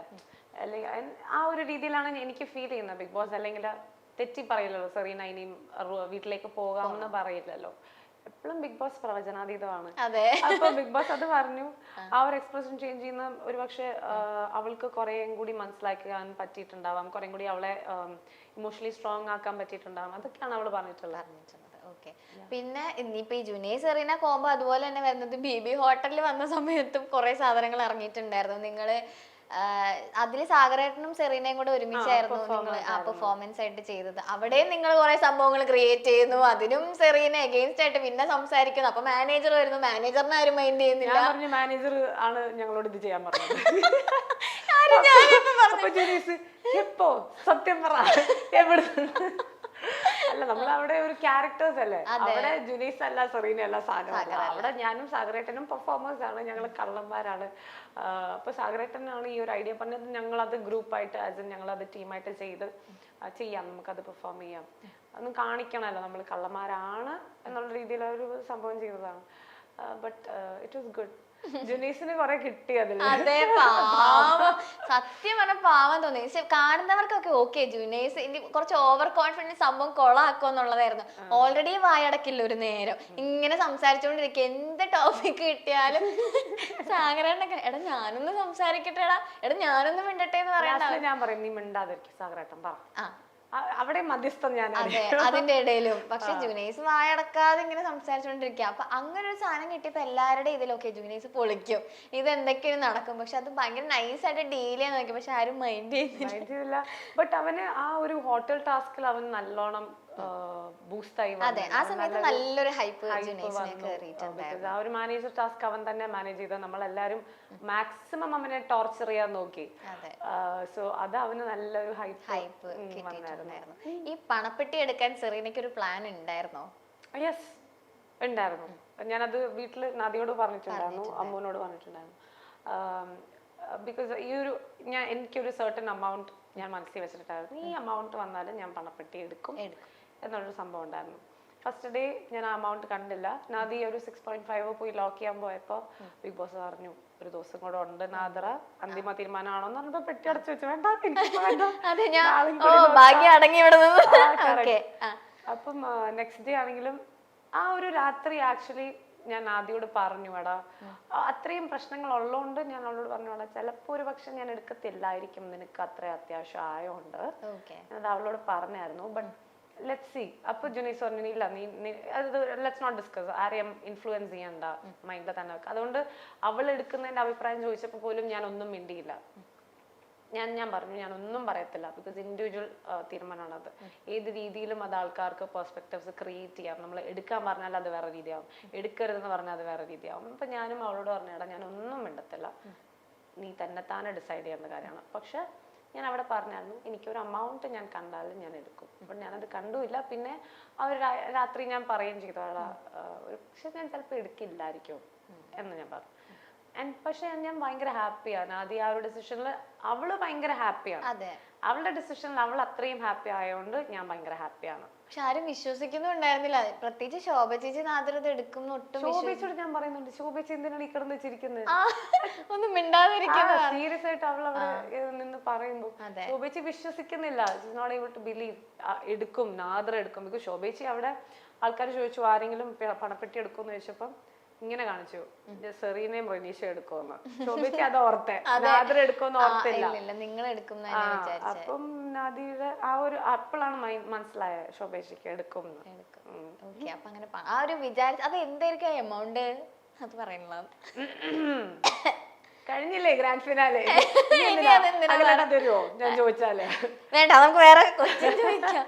പിന്നെ ഇപ്പൊ ജുനൈസിന്റെ അടുത്താണ് ഞാൻ ഒരുപാട് കാര്യങ്ങൾ ചോദിച്ചപ്പോ ഇപ്പൊ നമ്മുടെ മിഥുൻ ചേട്ടന്റെ ഇഷ്യൂ ലൈക് മസാജ്, അത് ഭയങ്കര വലിയൊരു ഇഷ്യൂ ആയിരുന്നു. ആ സമയത്ത് വന്ന പ്രശ്നങ്ങളും അല്ലെങ്കിൽ പല സമയവും സെറീനയുടെ ഫീലിങ്സിനെ ഹേർട്ട് ചെയ്യുന്ന രീതിയിൽ ഒരുപാട് സംഭവങ്ങൾ ഉണ്ടായിട്ടുണ്ടായിരുന്നു. അപ്പൊ ജുനൈസ് പറഞ്ഞു പക്ഷെ അതൊക്കെ അവൾക്ക് എങ്ങനെ ഹാൻഡിൽ ചെയ്യണം എന്ന് നന്നായിട്ട് അറിയായിരുന്നു.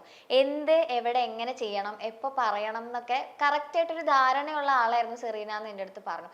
ഇപ്പൊ അങ്ങനത്തെ കാര്യം അന്നൊരു ഡിസ്കഷൻ ഉണ്ടായപ്പോഴാണെങ്കിലും ഇപ്പോ ശോഭ ചേച്ചി പറയുന്നുണ്ട് എൻ്റെ അടുത്താണ് അങ്ങനെ പറഞ്ഞെങ്കിൽ മൈൻഡ് യുവർ ഓൺ ബിസിനസ് എന്ന് ചേച്ചി പറയായിരുന്നു.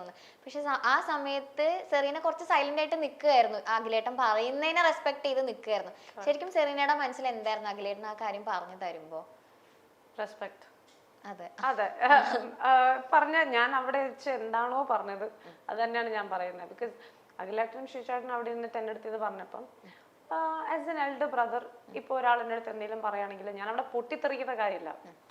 അത് തന്നെയാണ് നെക്സ്റ്റ് ഡേ സംഭവിച്ചതും. അതായത് അന്ന് അഖിലേട്ടൻ ഇത് പറഞ്ഞപ്പോൾ ഞാൻ ഓക്കെ അഖിലേട്ടാ, ഐ മീൻ കേട്ടു, ഞാൻ ഇരുന്നു, അല്ലാതെ ഇനി ഞാൻ ചെയ്യില്ല അങ്ങനെയല്ല. അപ്പൊ ഞാൻ അവിടെയും പറഞ്ഞത് എനിക്കതൊരു വലിയേട്ടൻ പോലെയാണ്.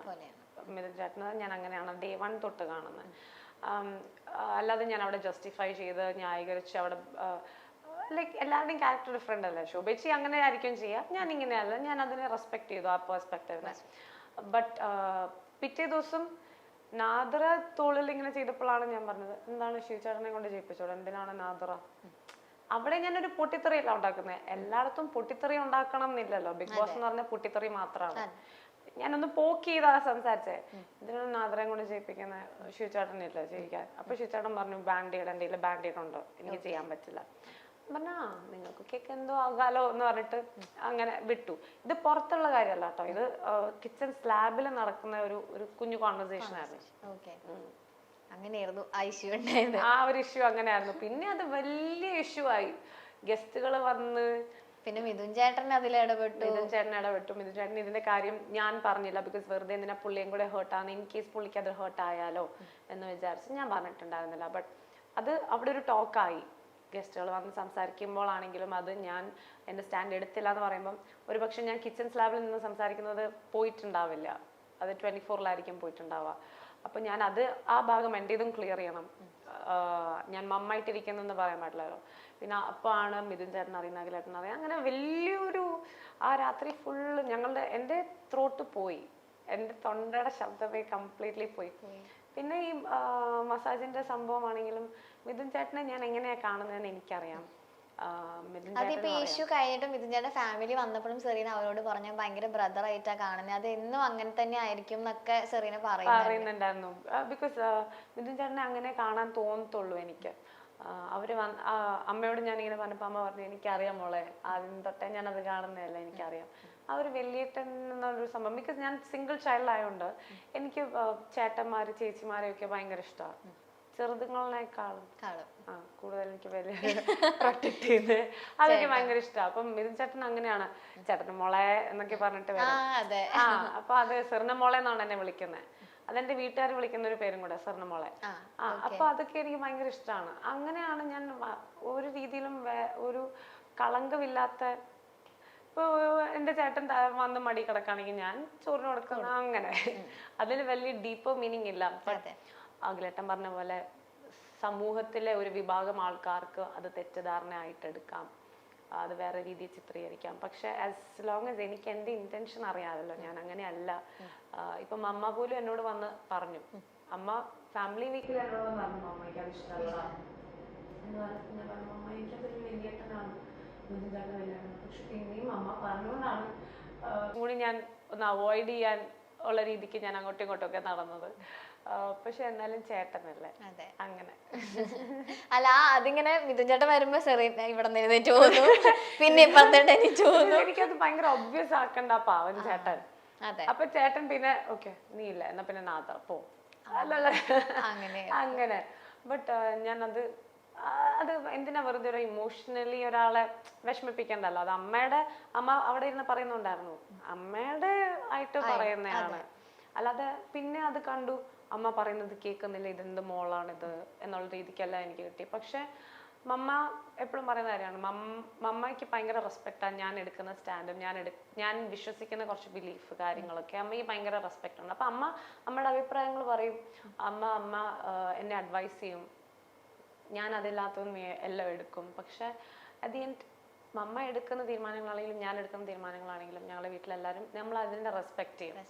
അമ്മയ്ക്ക് അതിനകത്ത് പ്രശ്നം വരാറില്ല. പക്ഷെ സോഷ്യൽ മീഡിയയിലാണ് എല്ലാവരും പറഞ്ഞത് ഇത് എന്ത് മോളാണിത്, അമ്മ പറയുന്നതൊന്നും കേൾക്കുന്നില്ല, ഇങ്ങനെയാണോ ഒരു മോളെ വളർത്തുന്നത് എന്നൊക്കെ.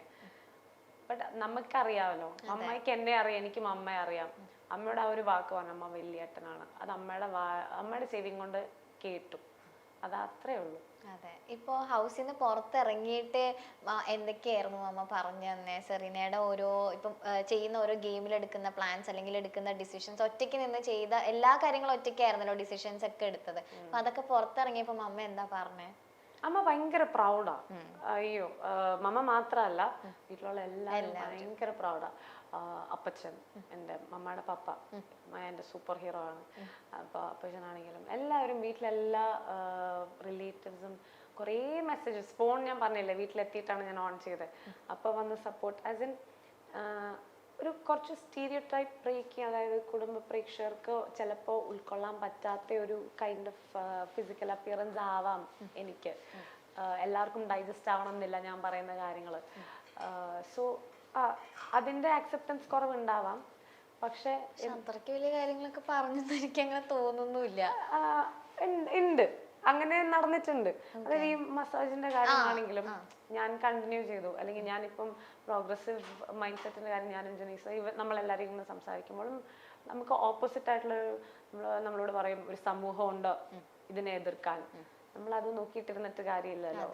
നമ്മള് ഈ ഒരു പ്ലാറ്റ്ഫോമിൽ വരുന്നതന്നെ നമ്മൾ അപ്ബ്രിങ് ചെയ്യാനാണ്. പക്ഷെ അതേസമയം നമ്മളെ ആരെയും മാറ്റാനല്ല ശ്രമിക്കുന്നത്. നമുക്ക് എഡ്യൂക്കേറ്റ് ചെയ്യാം, അവർക്ക് വേണമെങ്കിൽ മാറാം, നമുക്ക് സജസ്റ്റ് ചെയ്യാം. അല്ലാതെ അവരെ അടിച്ചേൽപ്പിച്ച് നിങ്ങൾ മാറിയേ പറ്റുമെന്ന് പറഞ്ഞാൽ അത് ഫാസിസമാണ്. അത് ഒരിക്കലും ഞാൻ ചെയ്തിട്ടില്ല. ബട്ട് നമ്മളുടെ തോട്ട്സ് പുട്ട് ഫോർവേഡ് ചെയ്യാൻ പറ്റിയ ബെസ്റ്റ് പ്ലാറ്റ്ഫോം ആണ് ബിഗ് ബോസ്. അത് ചെയ്യാൻ ഞാൻ ശ്രമിച്ചിട്ടുണ്ട്. ഓക്കെ. ഇപ്പോ ഇവിടെയാണ് ജനിച്ചതെങ്കിലും വളർന്നതൊക്കെ ദുബായിലാണ്. അപ്പൊ ഇവിടെയുള്ള കേരളത്തിലുള്ള എല്ലാവർക്കും ഒരു ദുബായ് കുട്ടിയാണ് സെറീന. പക്ഷെ ഇവിടെ ഉള്ളവരുടെയൊക്കെ ഒരു സ്നേഹം എങ്ങനെയാ പുറത്തിറങ്ങിയിട്ട്? ഇപ്പൊ കണ്ടില്ലേ ഒരാളെന്നെ വിളിച്ചു? അയ്യോ അത് പറയാം. ഇവിടെ വന്നപ്പോ കൂടെ ഒരാള് കോളിൽ വിളിച്ചിട്ട് തിരിച്ച് വിളിക്കണേന്ന് വിളിക്കും എന്ന് പറയുമ്പോഴേ ഞാൻ അറിയും, ഇങ്ങനെ എനിക്ക് മനസ്സിലായി ഏതോ ഒരു അമ്മയാണ്, അമ്മന്ന് വിളിക്കുന്നുണ്ടായിരുന്നു ഒരമ്മ. അതായത് ഒത്തിരി അമ്മമാര് സ്നേഹിക്കുന്നുണ്ടെന്ന് എനിക്ക് മനസ്സിലായി. അത് എനിക്ക് കിട്ടുന്ന ഭയങ്കര അക്സെപ്റ്റൻസാ. ഞാൻ പറഞ്ഞില്ലേ, ആർക്കും എന്നെ അറിയത്തില്ല. അപ്പൊ ഇങ്ങനെ ഒരാൾ ഇവിടെ വന്നു, ആൾക്കാരിലേക്ക് എത്തുന്നു. ഈ വോട്ടിംഗ് പോലും ഇന്ത്യക്കകത്ത് മാത്രമേ നടക്കത്തുള്ളൂ. അപ്പൊ ഞാൻ യുഎയിലാകുമ്പോൾ അത്രയും കൂടി വോട്ട് കിട്ടാമെങ്കിലും ആർക്കും വോട്ട് ചെയ്യാൻ പറ്റത്തില്ല. എന്റെ അമ്മയ്ക്ക് പോലും എനിക്കൊരു വോട്ട് കാസ്റ്റ് ചെയ്യാൻ പറ്റിയിട്ടില്ല 99 ദിവസം. ശരിയാ, കറക്റ്റ്. അപ്പം നാട്ടിലുള്ളവർക്ക് മാത്രം കാസ്റ്റ് ചെയ്യാൻ പറ്റുന്ന വോട്ട്സില് ഓൾമോസ്റ്റ് എല്ലാ എവിക്ഷനിലും ഞാൻ ഉണ്ടായിരുന്നു. ഒരു 11-12 എവിക്ഷൻസ്. അത് ശരിയാ, അമ്മയ്ക്ക് പോലും വോട്ട് ചെയ്യാൻ പറ്റില്ല അല്ലേ? ശരിയാ. അതെ. അപ്പം ഒരു 8-9 എവിക്ഷനിൽ ഞാൻ ഉണ്ടായിരുന്നു. അപ്പൊ ഇന്ത്യക്കകത്ത് മാത്രം കിട്ടുന്ന ഈ വോട്ട്സിൽ എല്ലാ എവിക്ഷനും ക്രോസ് ചെയ്ത് ഞാൻ വരുന്നത് എനിക്ക് ഭയങ്കര ഗ്രാറ്റിറ്റ്യൂഡാണ്. പ്രേക്ഷകര് എന്നിൽ ഉള്ള പെർഫോമൻസ് അല്ലെങ്കിൽ ഞാൻ പറയുന്ന കാര്യങ്ങളിൽ എന്തെങ്കിലും ന്യായമുണ്ടെന്ന് തോന്നിയിട്ടായിരിക്കുമല്ലോ എന്നെ അവിടെ നിന്ന്. അപ്പം ഭയങ്കര ഗ്രാറ്റിറ്റ്യൂഡ്, ഭയങ്കര സന്തോഷം. അപ്പൊ ഇറങ്ങിക്കഴിഞ്ഞിട്ട് ഓരോ കോൾസ്, അമ്മയ്ക്ക് ഭയങ്കര ഇഷ്ടമാണ് മോളെ, ഒരുപാട് കാര്യങ്ങൾ നീ പറയുന്നത് ന്യായത്തിന് വേണ്ടി സംസാരിക്കുന്നു. ഫോർ എക്സാമ്പിൾ മഞ്ജു പത്രോസ്, മഞ്ജു ചേച്ചി എന്നെ ഈ ഗ്രാൻഡ് ഫിനാലേക്ക് കണ്ടപ്പോ എല്ലാരും ഹായ് പറഞ്ഞു, ഞാനും ഹായ് പറഞ്ഞു. പക്ഷെ അവിടുന്ന് ദൂരെ നിന്ന് എൻ്റെ സെറീന ഇങ്ങ് വന്നേ, ഓടി വന്നേന്ന് പറഞ്ഞിട്ട് എന്നെ വിളിച്ചു. ഞാൻ ഞെട്ടിപ്പോയപ്പോ സാഗരേട്ടൻ കണ്ടോ ചെല്ല് ചെല്ല് എന്ന് പറഞ്ഞിട്ട് ചെന്നപ്പോഴത്തേക്കിന് ചേച്ചി പറഞ്ഞു, മോളെ എനിക്ക് അവിടെ ഉള്ളതിൽ വൺ ഓഫ് ദി ബെസ്റ്റ് ആയിട്ട് എനിക്ക് എന്നെ ഭയങ്കര ഇഷ്ടമാണ്. നീ ന്യായത്തിന് വേണ്ടി സംസാരിക്കുന്നു, നീ പറയുന്ന കാര്യങ്ങൾക്ക് നിങ്ങൾക്ക് ക്ലാരിറ്റി ഉണ്ട്, എനിക്ക് ഭയങ്കര ഇഷ്ടമാണെന്ന് പറയുമ്പോൾ ഇത് എനിക്ക് ഭയങ്കര കിട്ടുന്ന ഭയങ്കര അക്നോളജ്മെന്റ് ആണ്. എനിക്ക് ലൈഫിൽ കിട്ടുന്ന മാറി നിൽക്കാത്തതുകൊണ്ടും അല്ലെങ്കിൽ ഇങ്ങനത്തെ എക്സ്പോഷറും വരാത്തതുകൊണ്ടും ഇവിടെ കിട്ടുന്ന ഓരോ കോംപ്ലിമെന്റും എനിക്ക് ഭയങ്കര വലിയ സംഭവമാണ്. അപ്പൊ ഞാൻ പറയുന്ന എന്തെങ്കിലും കാര്യത്തിന് it makes sense to somebody എന്നുള്ളൊരു ഫീൽ ഇല്ലേ, അത് ഭയങ്കര വലിയ സംഭവമാണ്. അതിപ്പം ഓരോ മെസ്സേജ് വരുമ്പോൾ ഞാൻ അതിന്റെ സ്ക്രീൻഷോട്ട് എടുത്തിട്ട് സേവ് ചെയ്ത് വെക്കും. ബിക്കോസ് അത് എനിക്ക് കിട്ടുന്ന ഭയങ്കര വലിയ കാര്യമാണ്. ഇപ്പൊ ആണെങ്കിൽ ആ അമ്മ വിളിച്ചതും ഞാൻ വെയിറ്റ് ചെയ്യണം തിരിച്ചു പോയിട്ട് വിളിക്കാൻ, എന്താ ഇനിയും പറയാനുള്ളത്. ഞാൻ ആദ്യമായിട്ടാണ് ആ അമ്മയോട് സംസാരിക്കാൻ പോകുന്നത്. ഭയങ്കര നല്ല കാര്യമാണ്, ഭയങ്കര നല്ല ഫീലാണ്. അടിപൊളി. ഇനി എനിക്ക് ചോദിക്കാനുള്ള ഫാമിലി റൗണ്ട്, അതായിരുന്നു എല്ലാവരുടെയും ഭയങ്കര ഒരു, എനിക്കൊന്നും അത്രയും ദിവസം ഹൗസിലുണ്ടായ ഒരുപാട് വഴക്കുകളൊക്കെ വരെ മറന്നുപോയൊരു ടൈമായിരുന്നു ഈ ഫാമിലി റൗണ്ട്. അതില് സെറീന അമ്മ എങ്ങനെ വെയിറ്റ് ചെയ്തിരിക്കുക, വരുന്നേ ഇല്ല, ഓരോരുത്തരുടെ ഇങ്ങനെ വരുന്നു. അമ്മ വന്നു കഴിഞ്ഞപ്പോഴേക്കും ആളിരുന്ന് കരയാ, എന്നിട്ട് കരയല്ലേ എന്ന് ഇങ്ങനെ രണ്ടുപേരും പറഞ്ഞുകൊണ്ടേ ഇരിക്കുകയായിരുന്നു. ആ ഒരു മൊമെന്റ് അമ്മ തിരിച്ചെന്ന് കുറെ നാളുകൾക്ക് ശേഷം കാണുന്നു. 86 ദിവസം കഴിഞ്ഞിട്ട് ആദ്യമായിട്ടാ ലൈഫില് ഇത്രയും ദിവസം കഴിഞ്ഞിട്ട് മമ്മയെ കാണുന്നത്. അപ്പോൾ കുഞ്ഞിലാണെങ്കിലും അമ്മ കുവൈറ്റിൽ പോയിട്ടാണെങ്കിലും വേഗം എന്നെ കൊണ്ടുപോയി, മാറ്റി നിർത്താനേ പറ്റാത്ത ഒരു ഇതായോണ്ട്. അപ്പോൾ അമ്മ കയറി വന്നപ്പം അച്ഛൻ്റെ അമ്മയിലെ പാട്ടാ പ്ലേ ചെയ്തത്. അപ്പോഴത്തേക്കിന് എനിക്കാകെ പാട്ടും കൂടി ആയപ്പോഴത്തേക്കിന് ഇമോഷൻസ് വേറെ. ഓടിപ്പോയി ഞാൻ കെട്ടിപ്പിടിച്ചിട്ട് ഞാൻ എന്നോടും അമ്മയോടും കൂടി പറയുന്ന കരയല്ലേ. അയ്യോ, അത് ആ ഒരു മൊമെന്റ് എന്ന് പറയുന്നത് പ്രൈസ്ലെസ് ആണ്. നമുക്ക് ഒരു ഐഡിയയും ഇല്ല, ഇത്രയും സീസണിൽ വരാത്തൊരു കാര്യമാണ് ഫാമിലി ബിഗ് ബോസിൽ വരുന്നത്. നമ്മുടെ മലയാളത്തിൽ വന്നിട്ടേ ഇല്ല. അപ്പൊ ഷീച്ചേട്ടന്റെ ഫാമിലി വന്നപ്പോ നമുക്ക് മനസ്സിലായി ഓക്കെ എല്ലാവരുടെയും വരും എന്ന്. തലേ ദിവസം ഷീച്ചോടെ ഹൈപ്പും കൂടെ കൊടുത്തിരിക്കുക, ആരുടെയും വിശ്വസൊന്നും വരില്ല. അത് അപ്പം ഭയങ്കര ഈഗർലി വെയിറ്റിംഗ്, അത്ര സംഭവം. എൻ്റെ വീട്ടിൽ നിന്ന് ഞാൻ മമ്മ ഫോർ ഷുവർ ഞാൻ പ്രതീക്ഷിച്ചു. പിന്നെ എൻ്റെ സെക്കൻഡ് മോമാണ് ആൻറ്റി, മമ്മയുടെ അനിയത്തി. പപ്പ വന്നില്ല, പപ്പയ്ക്ക് താല്പര്യമില്ല എന്ന് പറഞ്ഞു പബ്ലിക് പ്ലാറ്റ്ഫോമിൽ അങ്ങനെ. സോ മമ്മയും ആൻറ്റിയും വന്നു.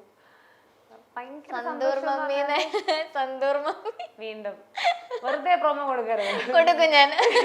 മമ്മിക്ക് ഇവിടെ ഭയങ്കര ഫാൻസാ.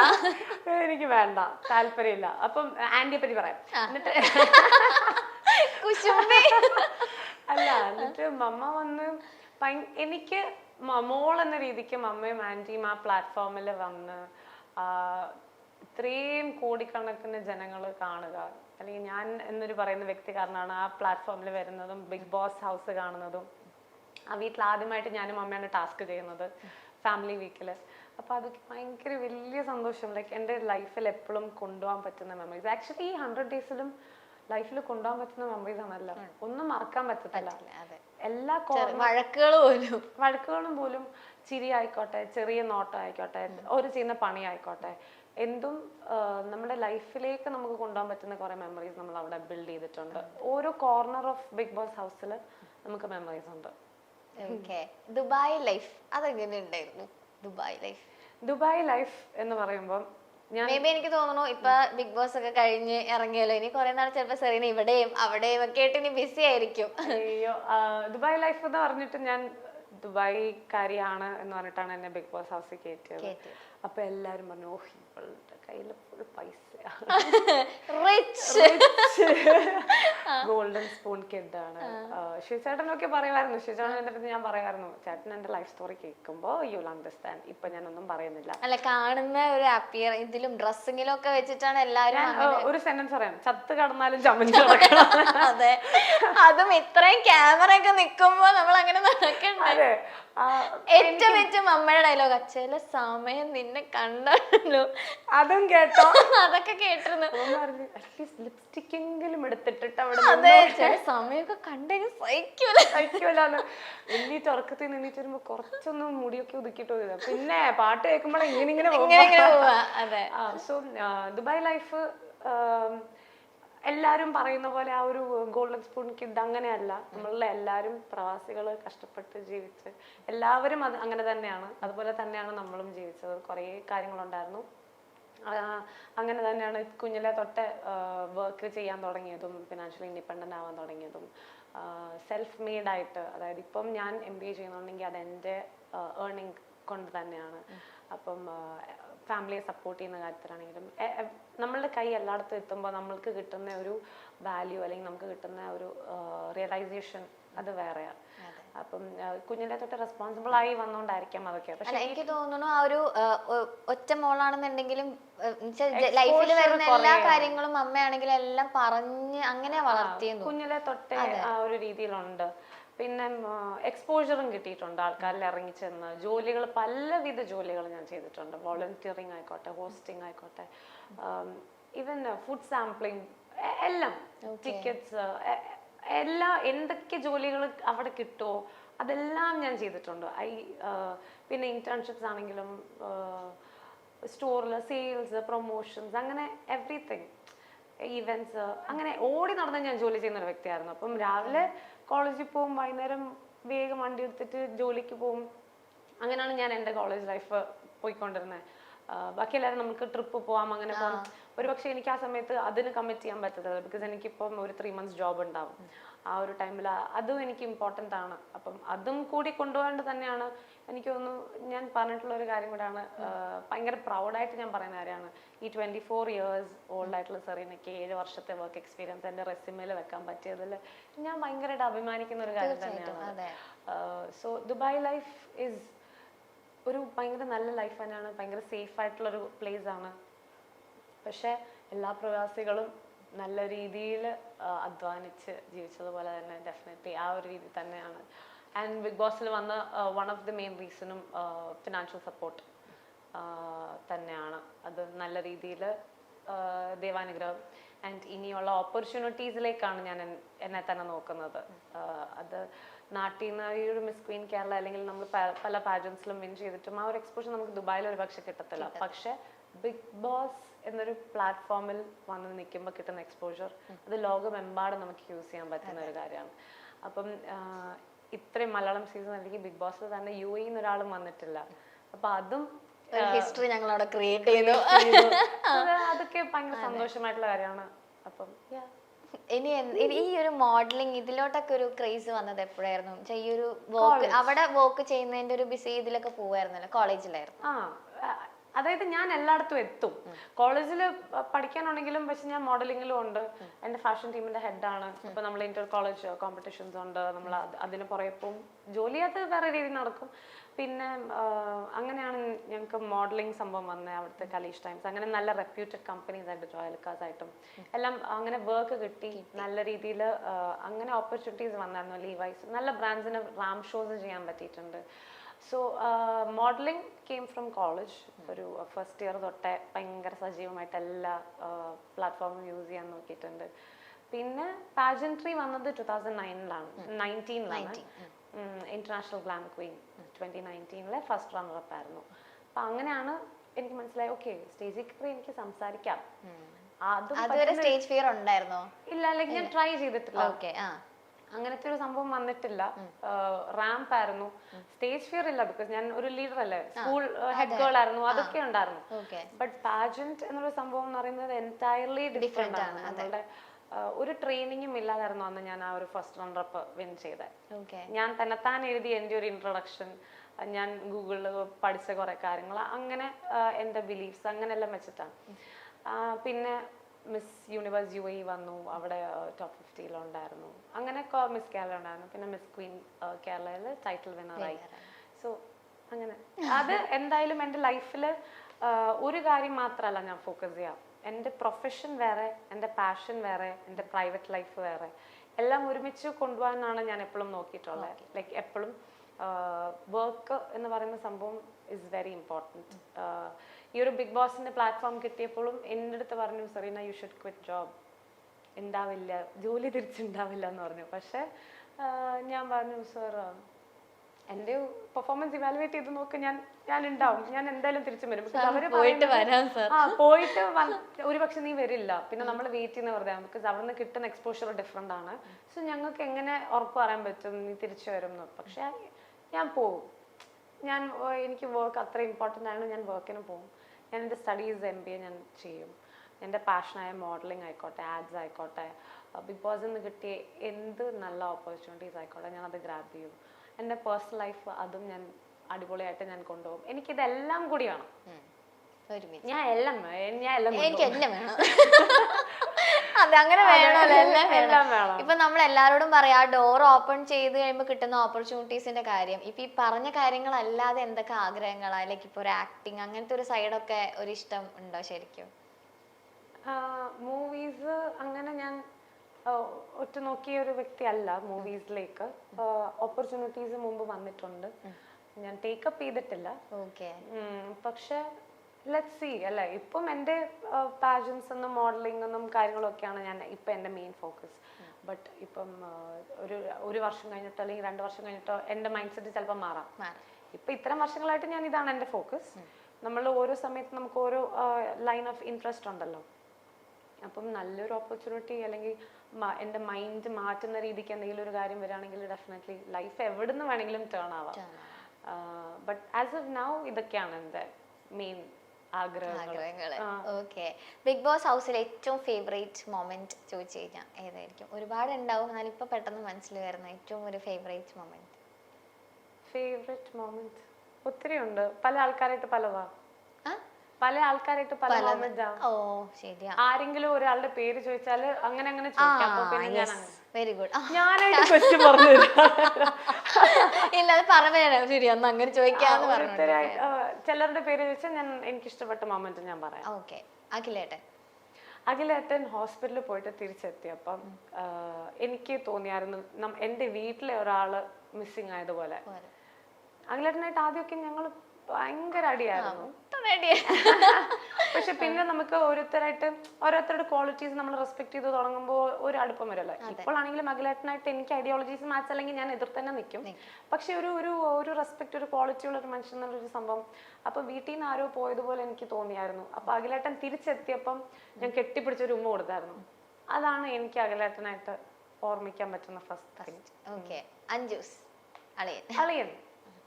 അളിയന് ആദ്യം എനിക്ക് ഓർമ്മ വരുന്നത്, ഞങ്ങൾ കട്ട ടാസ്കിൽ നിൽക്കുമ്പോൾ എല്ലാവരോടും പറഞ്ഞു പെയർ കണ്ടുപിടിക്കാൻ.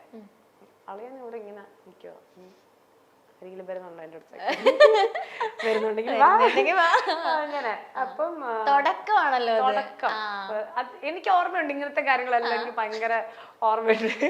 അപ്പൊ അവളങ്ങനെ തീർന്ന് എല്ലാരും പേരിനെ കണ്ടുപിടിച്ചു. ആൻഡ് നമ്മൾ ഓപ്പോസിറ്റാ ചെയ്യുന്നത്, നമ്മൾ ഓപ്പോസിറ്റ് കളിക്കാ ചെയ്യുന്നത് പേരായാലും.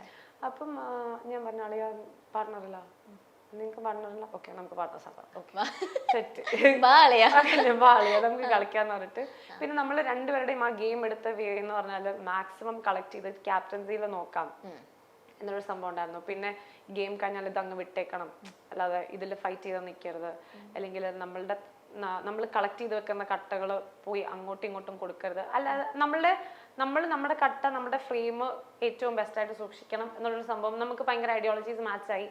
അങ്ങനെയാണ് എനിക്ക് അളിയനായിട്ട് ആക്ച്വലി വൈബ് വന്നേ. ഡേ 1 തൊട്ടില്ലായിരുന്നു അളിയൻ. ആ ഒരു കട്ട ടാസ്കിലാണ് ഞാൻ അളിയനായിട്ട് ക്ലോസ് ആയത്. അങ്ങനെയാണ് ഞങ്ങൾ 3 പേരും ആയത്. അങ്ങനെയാണ് ട്രൈ വന്നത്. ഓക്കെ. ഈ അളിയന് റെനീഷയോടുള്ള ഫീലിങ്സിനെ പറ്റി പറയുമ്പോൾ റെനീഷ അതിലധികം സെറീന ഇടപെട്ടിട്ടേ ഇല്ലാന്ന് എനിക്ക് തോന്നുന്നു. അത് അവരുടെ സൈഡ് അവരായിട്ട് അങ്ങ് തീർത്ത് പൊക്കോട്ടെ എന്ന് വിചാരിച്ചു. എനിക്ക് അധികം അതിൽ ഇടപെട്ടിട്ടില്ല. അപ്പൊ ഇതൊന്നും പുറത്തു വന്നില്ലേ? ഒരുപാടൊന്നും ഇടപെട്ടിട്ടില്ല എന്ന് തോന്നുന്നു. ലൈക്ക് അവരും നിങ്ങൾ ഒരുമിച്ചിരുന്ന് സംസാരിക്കുന്ന കാര്യങ്ങളല്ലാതെ ഓക്കെ അന്ന് എന്റെ ഫ്രണ്ട്സിന് എന്തെങ്കിലും പ്രശ്നമുണ്ട് ഇതിലെന്തെങ്കിലും ഞാൻ സംസാരിക്കണം എന്ന് വിചാരിച്ചിട്ട് ഒരു ഇനീഷ്യേറ്റീവ് അത് അവര് തീർക്കട്ടെ എന്നുള്ളൊരു മൈൻഡിൽ നിൽക്കുകയായിരുന്നു. അങ്ങനെ മൈൻഡിൽ നിൽക്കല്ലായിരുന്നു ആക്ച്വലി. എല്ലാ ദിവസവും പ്രശ്നങ്ങളുണ്ടായിരുന്നു, എല്ലാ ദിവസവും അവിടെ ഇരിക്കും ഇതും സോൾവ് ചെയ്തോണ്ട്. ഒന്നെങ്കിൽ താഴെ ആയിരിക്കും, അല്ലെങ്കിൽ മേളിൽ പോയിരിക്കും, അല്ലെങ്കിൽ ബെഡിലായിരിക്കും. എന്നിട്ട് ചില സമയം ഞാൻ അളിയന്റെ ഭാഗം കേൾക്കും, ചില സമയം അമ്മന്റെ ഭാഗം കേൾക്കും. പിന്നെ രണ്ടുപേരെയും പിടിച്ചു നിർത്തിയിട്ടും ഫസ്റ്റ് ഒരു 10-35 ദിവസം ഇതായിരുന്നു. അതാ ഞാൻ പറഞ്ഞത്, ആദ്യം കുറച്ച് മാറി എൻ്റെ സ്പേസ് പോയത് പോലും ചിലപ്പോൾ ഇങ്ങനെ ആയിരിക്കും. ആൻഡ് ദെൻ ലേറ്റർ ഞാൻ വേറെ കാര്യങ്ങൾ കേൾക്കേണ്ടി വരുമ്പം ഈ ഞാൻ കാരണമാണ് എന്നൊക്കെ പറഞ്ഞ ഓരോ കാര്യങ്ങൾ കേൾക്കുമ്പം ഫീൽ ആവും.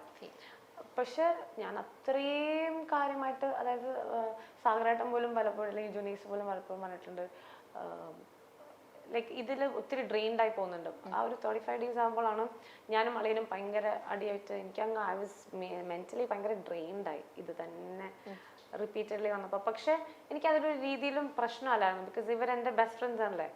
ആ ഒരു പ്രശ്നം എങ്ങനെയും സോൾവ് ചെയ്ത് ഗെയിമിൽ കുറേയും കൂടി പോകണം, ലെറ്റ്സ് ജസ്റ്റ് മൂവ് ഓൺ. പക്ഷെ മൂവ് ഓൺ ആവത്തില്ല, പിന്നെ അടുത്ത ദിവസം എന്തെങ്കിലും ഒരു ചെറിയ കാര്യം വരും പിന്നെയും പറഞ്ഞു, അങ്ങനെയായിരുന്നു.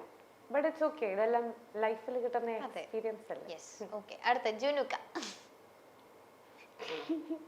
കമ്പിളി പുതപ്പ.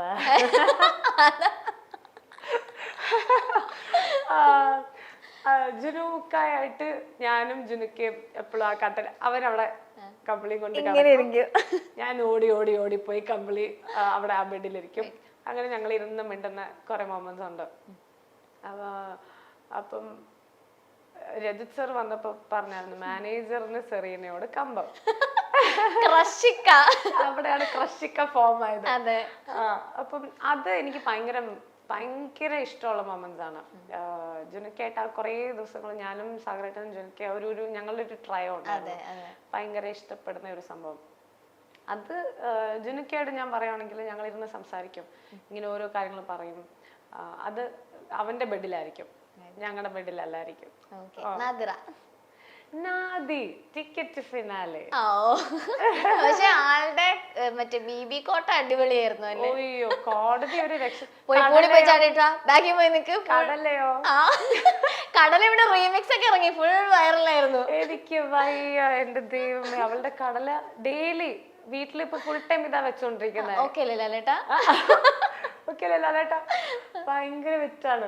അതായത് അവള് സീരിയസ് ആയിട്ട് പറയുന്ന കാര്യങ്ങളാണ് കോമഡി ആവുക. അത് ഞങ്ങൾ നേരിട്ട് ചെയ്തപ്പോഴേക്കും ഞാനിങ്ങനെ പറഞ്ഞു, അവിടെ ഒറിജിനൽ, ഇവിടെ വന്നിട്ട് ഫേക്ക് ആവാന്ന് പറഞ്ഞു. അയ്യോ, അത് അങ്ങനെയല്ല, നമുക്ക് തോന്നുമല്ലോ ഇതിൽ ഏതാ കോമഡി. ഔട്ട് ഇറങ്ങുമ്പോഴേ സീക്രട്ട് റൂമിൽ ഞാൻ ഇരിക്കുമ്പോ ഞാൻ ചിരിക്കുന്നത് ഇവള് സംസാരിക്കുന്നതാ. ഇവള് ചുമ്മാ അങ്ങോട്ടും ഇങ്ങോട്ട് പോകുന്ന ഓരോ ഡയലോഗ് അടിച്ച് പോകുക, പക്ഷെ അത് തഗ്ഗാ.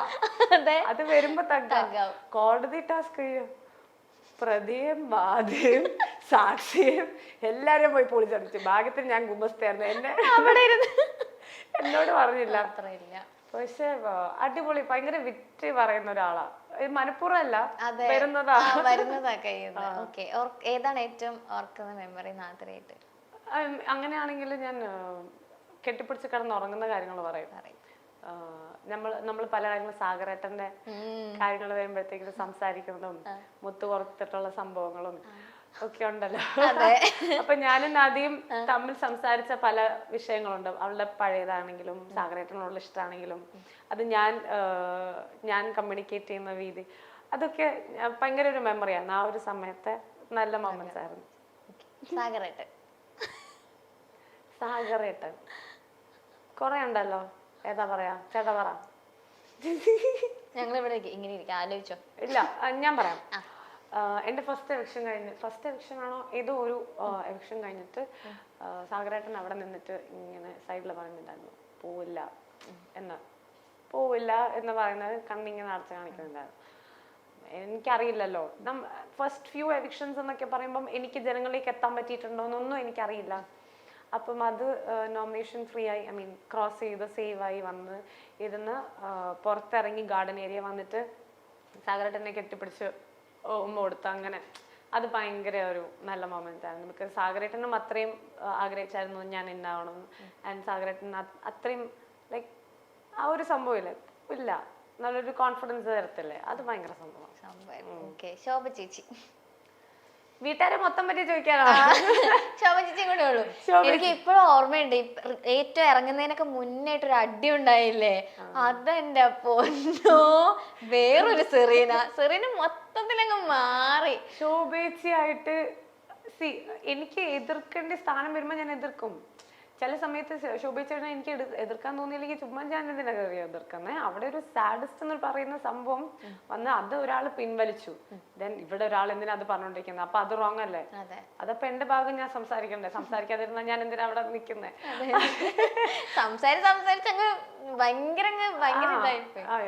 ആ ഒരു പ്രഷറിൽ നിൽക്കുമ്പോൾ ചേച്ചിയും അക്സെപ്റ്റ് ചെയ്യത്തില്ല, ഞാൻ പറഞ്ഞ അത് പിൻവലിച്ചേ പറ്റൂ.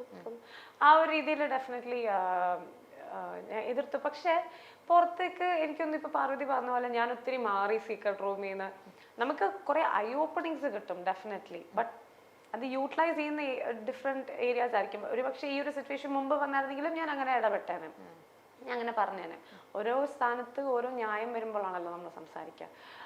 ശോഭിച്ചായിട്ട് പക്ഷെ ഞാൻ നല്ല മൊമെന്റ് പറയാൻ ആഗ്രഹിക്കുന്നത്,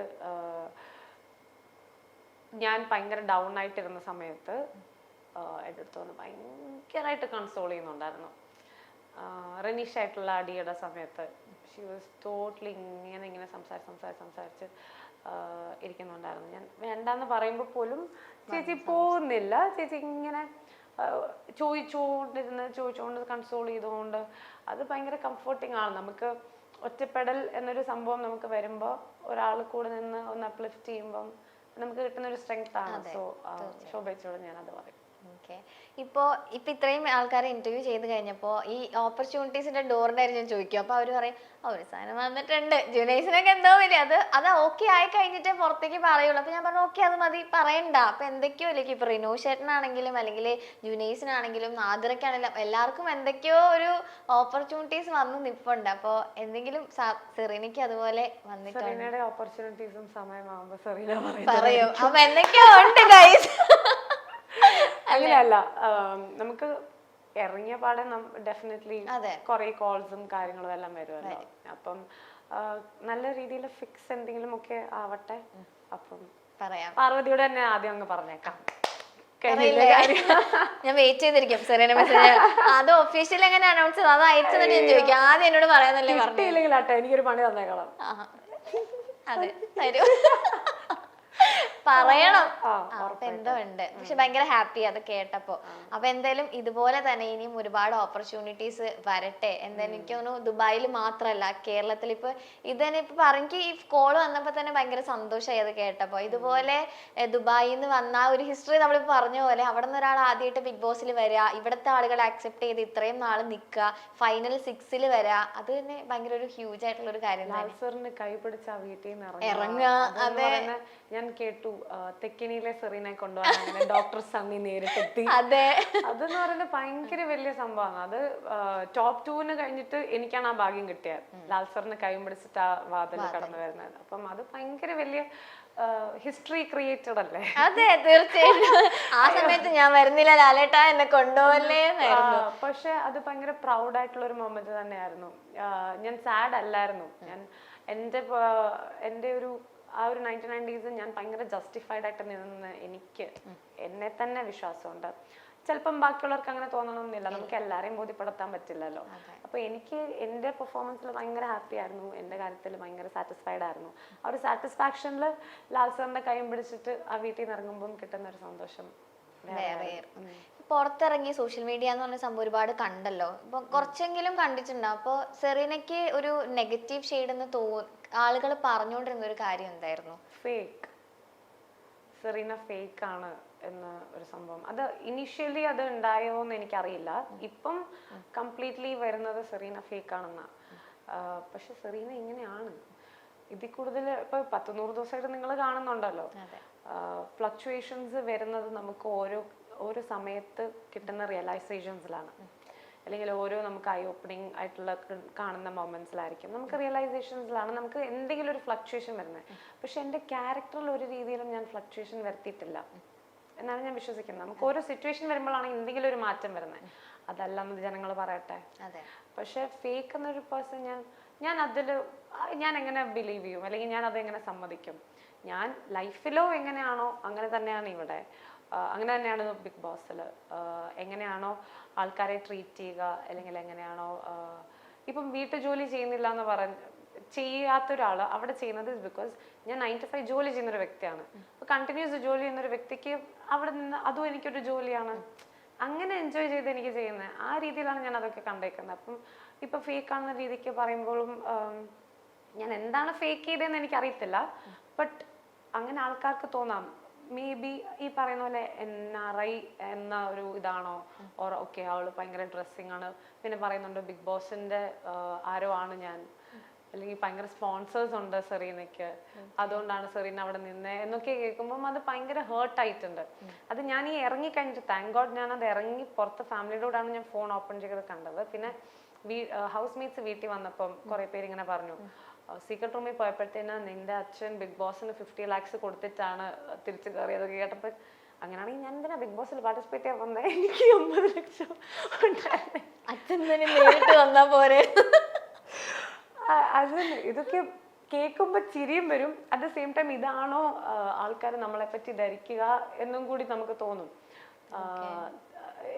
ഹാർട്ട് ബ്രേക്കിംഗ് ആണ്. ബിക്കോസ് നമ്മൾ അത്രയും കഷ്ടപ്പെട്ട് ബാക്കി എല്ലാവരും കഷ്ടപ്പെടുന്ന പോലെ തന്നെ കഷ്ടപ്പെട്ട് എല്ലാ ടാസ്കുകളും ചെയ്ത് ഓരോ എവിക്ഷൻ ക്രോസ് ചെയ്യുമ്പോഴും ജനങ്ങൾ നമ്മുടെ കൂടെ ഉണ്ടെന്നൊരു വിശ്വാസത്തിൽ നമ്മൾ പോകുമ്പം നമ്മളെ എന്തെങ്കിലും ഒരു 100 കാര്യങ്ങൾ നല്ലത് ചെയ്താൽ ഒരു തെറ്റ് മതി, അതായിരിക്കും അവിടെ പോയിന്റ് ഔട്ട് ചെയ്യുന്നത്. അത് നമ്മൾ അപ്പോളജൈസ് ചെയ്ത് അല്ലെങ്കിൽ നമ്മളത് മൂവ് ഓൺ ചെയ്താലും ഫൊർഗെറ്റ്നെസ്സും ഫൊർഗീവ്നെസ്സും നമ്മൾക്ക് മനുഷ്യർക്ക് മാത്രം കിട്ടിയേക്കുന്ന ഒരു അനുഗ്രഹമാണ്. അത് കംപ്ലീറ്റ്ലി യൂട്ടിലൈസ് ചെയ്യണം എന്നേ ഞാൻ പറയത്തുള്ളൂ, ഏത് കാര്യത്തിലാണെങ്കിലും. ഇപ്പം ഈ ഒരു 100 days ബിഗ് ബോസിലല്ല നമ്മളുടെ ക്യാരക്ടർ അസാസിനേറ്റ് ചെയ്യുക. നമ്മളെ ക്യാരക്ടർ അസാസിനേറ്റ് ചെയ്തിട്ട് എന്ത് കിട്ടാം? അപ്പം ഞാൻ എന്താ പറയുക, ഇപ്പം വരുന്നതെല്ലാം സെറീന ഫേക്കാണ്. എങ്ങനെ ഇങ്ങനത്തെ ഒരാളെ ബിഗ് ബോസിൽ കയറ്റി, അല്ലെങ്കിൽ ബിഗ് ബോസിന്റെ ആളാണ് അതുകൊണ്ടാണ് ഇത്രയും ദിവസം നിന്നത്, 3ാമത്തെ ആഴ്ച പോകേണ്ടതായിരുന്നു. ഞാൻ വിശ്വസിക്കുന്നു അഖിലേട്ടൻ കപ്പ് ഉയർത്തത് ജനങ്ങൾ കാരണമാണ്. ഞാൻ 6ാം സ്ഥാനം എത്തിയതും ജനങ്ങൾ കാരണമാണ്. അല്ലാതെ അവിടെ ബിഗ് ബോസോ ഏഷ്യനെറ്റോ എൻ്റെ മോൾ ഷൈനോ അല്ല അവിടെ ഒരു പാർട്ട്.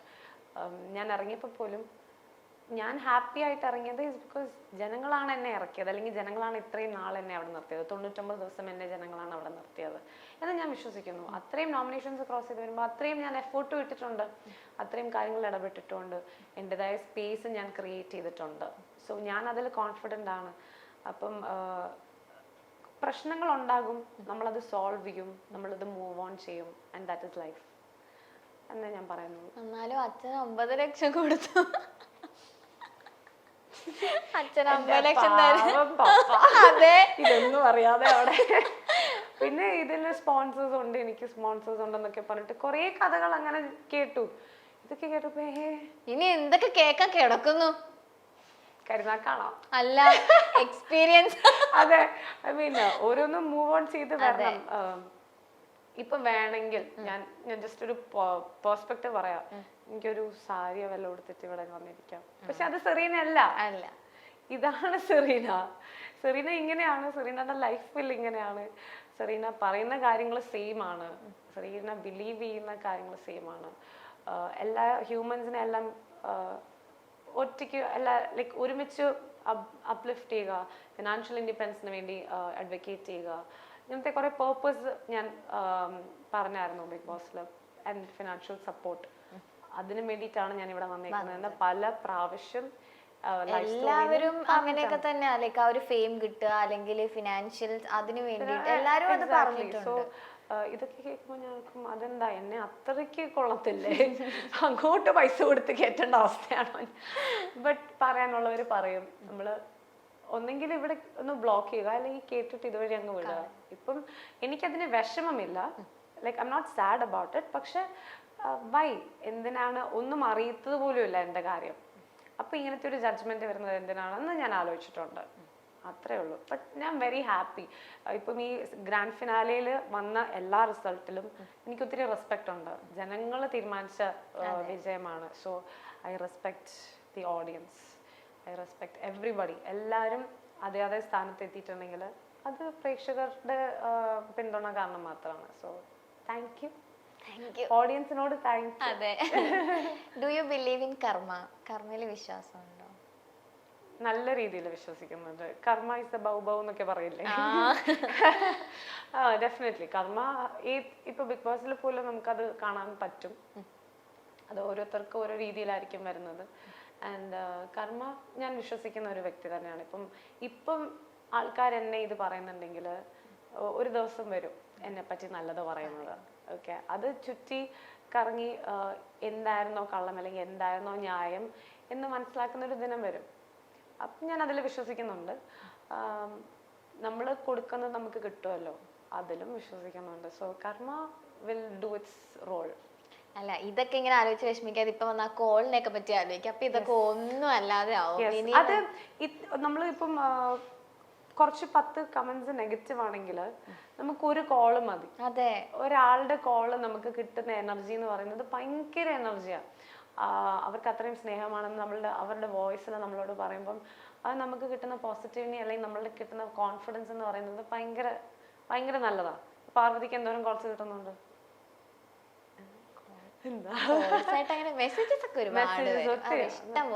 ഫാൻസ് അല്ലേ? ഞാനൊരു ഫാനാണ്. ഇതിവിടെ വന്ന എനിക്കിട്ട് ട്രോള് എനിക്കൊരു സെൽഫി വേണേ. ഓ, എനിക്കും വേണം മേഡം. ബിഗ് ബോസിൽ നിന്നൊക്കെ ഇറങ്ങിയതല്ലേ. ഞാൻ പറഞ്ഞതാ, എനിക്കൊരു സെൽഫി വേണം. എനിക്ക് ഭയങ്കര ഇഷ്ടമാണ് എന്റെ ഇന്റർവ്യൂ. ഇത് ട്രോളല്ല, ഞാൻ കാര്യമായിട്ട് പറഞ്ഞതാണ്. ഇത് ട്രോൾ ആക്കി എനിക്ക് മാത്രമല്ല സെറീനയ്ക്കും കൂടെ നല്ല രീതിയിൽ വേണം പ്ലീസ്. ഇല്ല ഞാൻ സത്യം പറഞ്ഞു. എനിക്ക് ഒന്നല്ല 10 ഫോട്ടോ എടുത്തിട്ട് ഇന്ന് ഇവിടുന്ന് പോയാൽ മതി. ഓക്കെ, എന്നാ ഒരു റീലോ. ഓക്കെ, അപ്പോ നേരത്തെ ഞാൻ പറഞ്ഞ പോലെ തന്നെ ഒരുപാട് ഓപ്പർച്യൂണിറ്റീസിന്റെ ഒരു ഡോർ ഓപ്പൺ ആക്കി ഇട്ടിട്ടെ. ഇവിടെ അവിടെ മാത്രല്ല, നമ്മുടെ കേരളത്തിലും സെറീന സെറീന സെറീന സെറീന എന്നുള്ളൊരു പേര് ഭയങ്കരമായിട്ട് ഇതാവട്ടെ എല്ലാവരുടെ മനസ്സിലും. Thank you so much Parvathy. So nice to talk to U.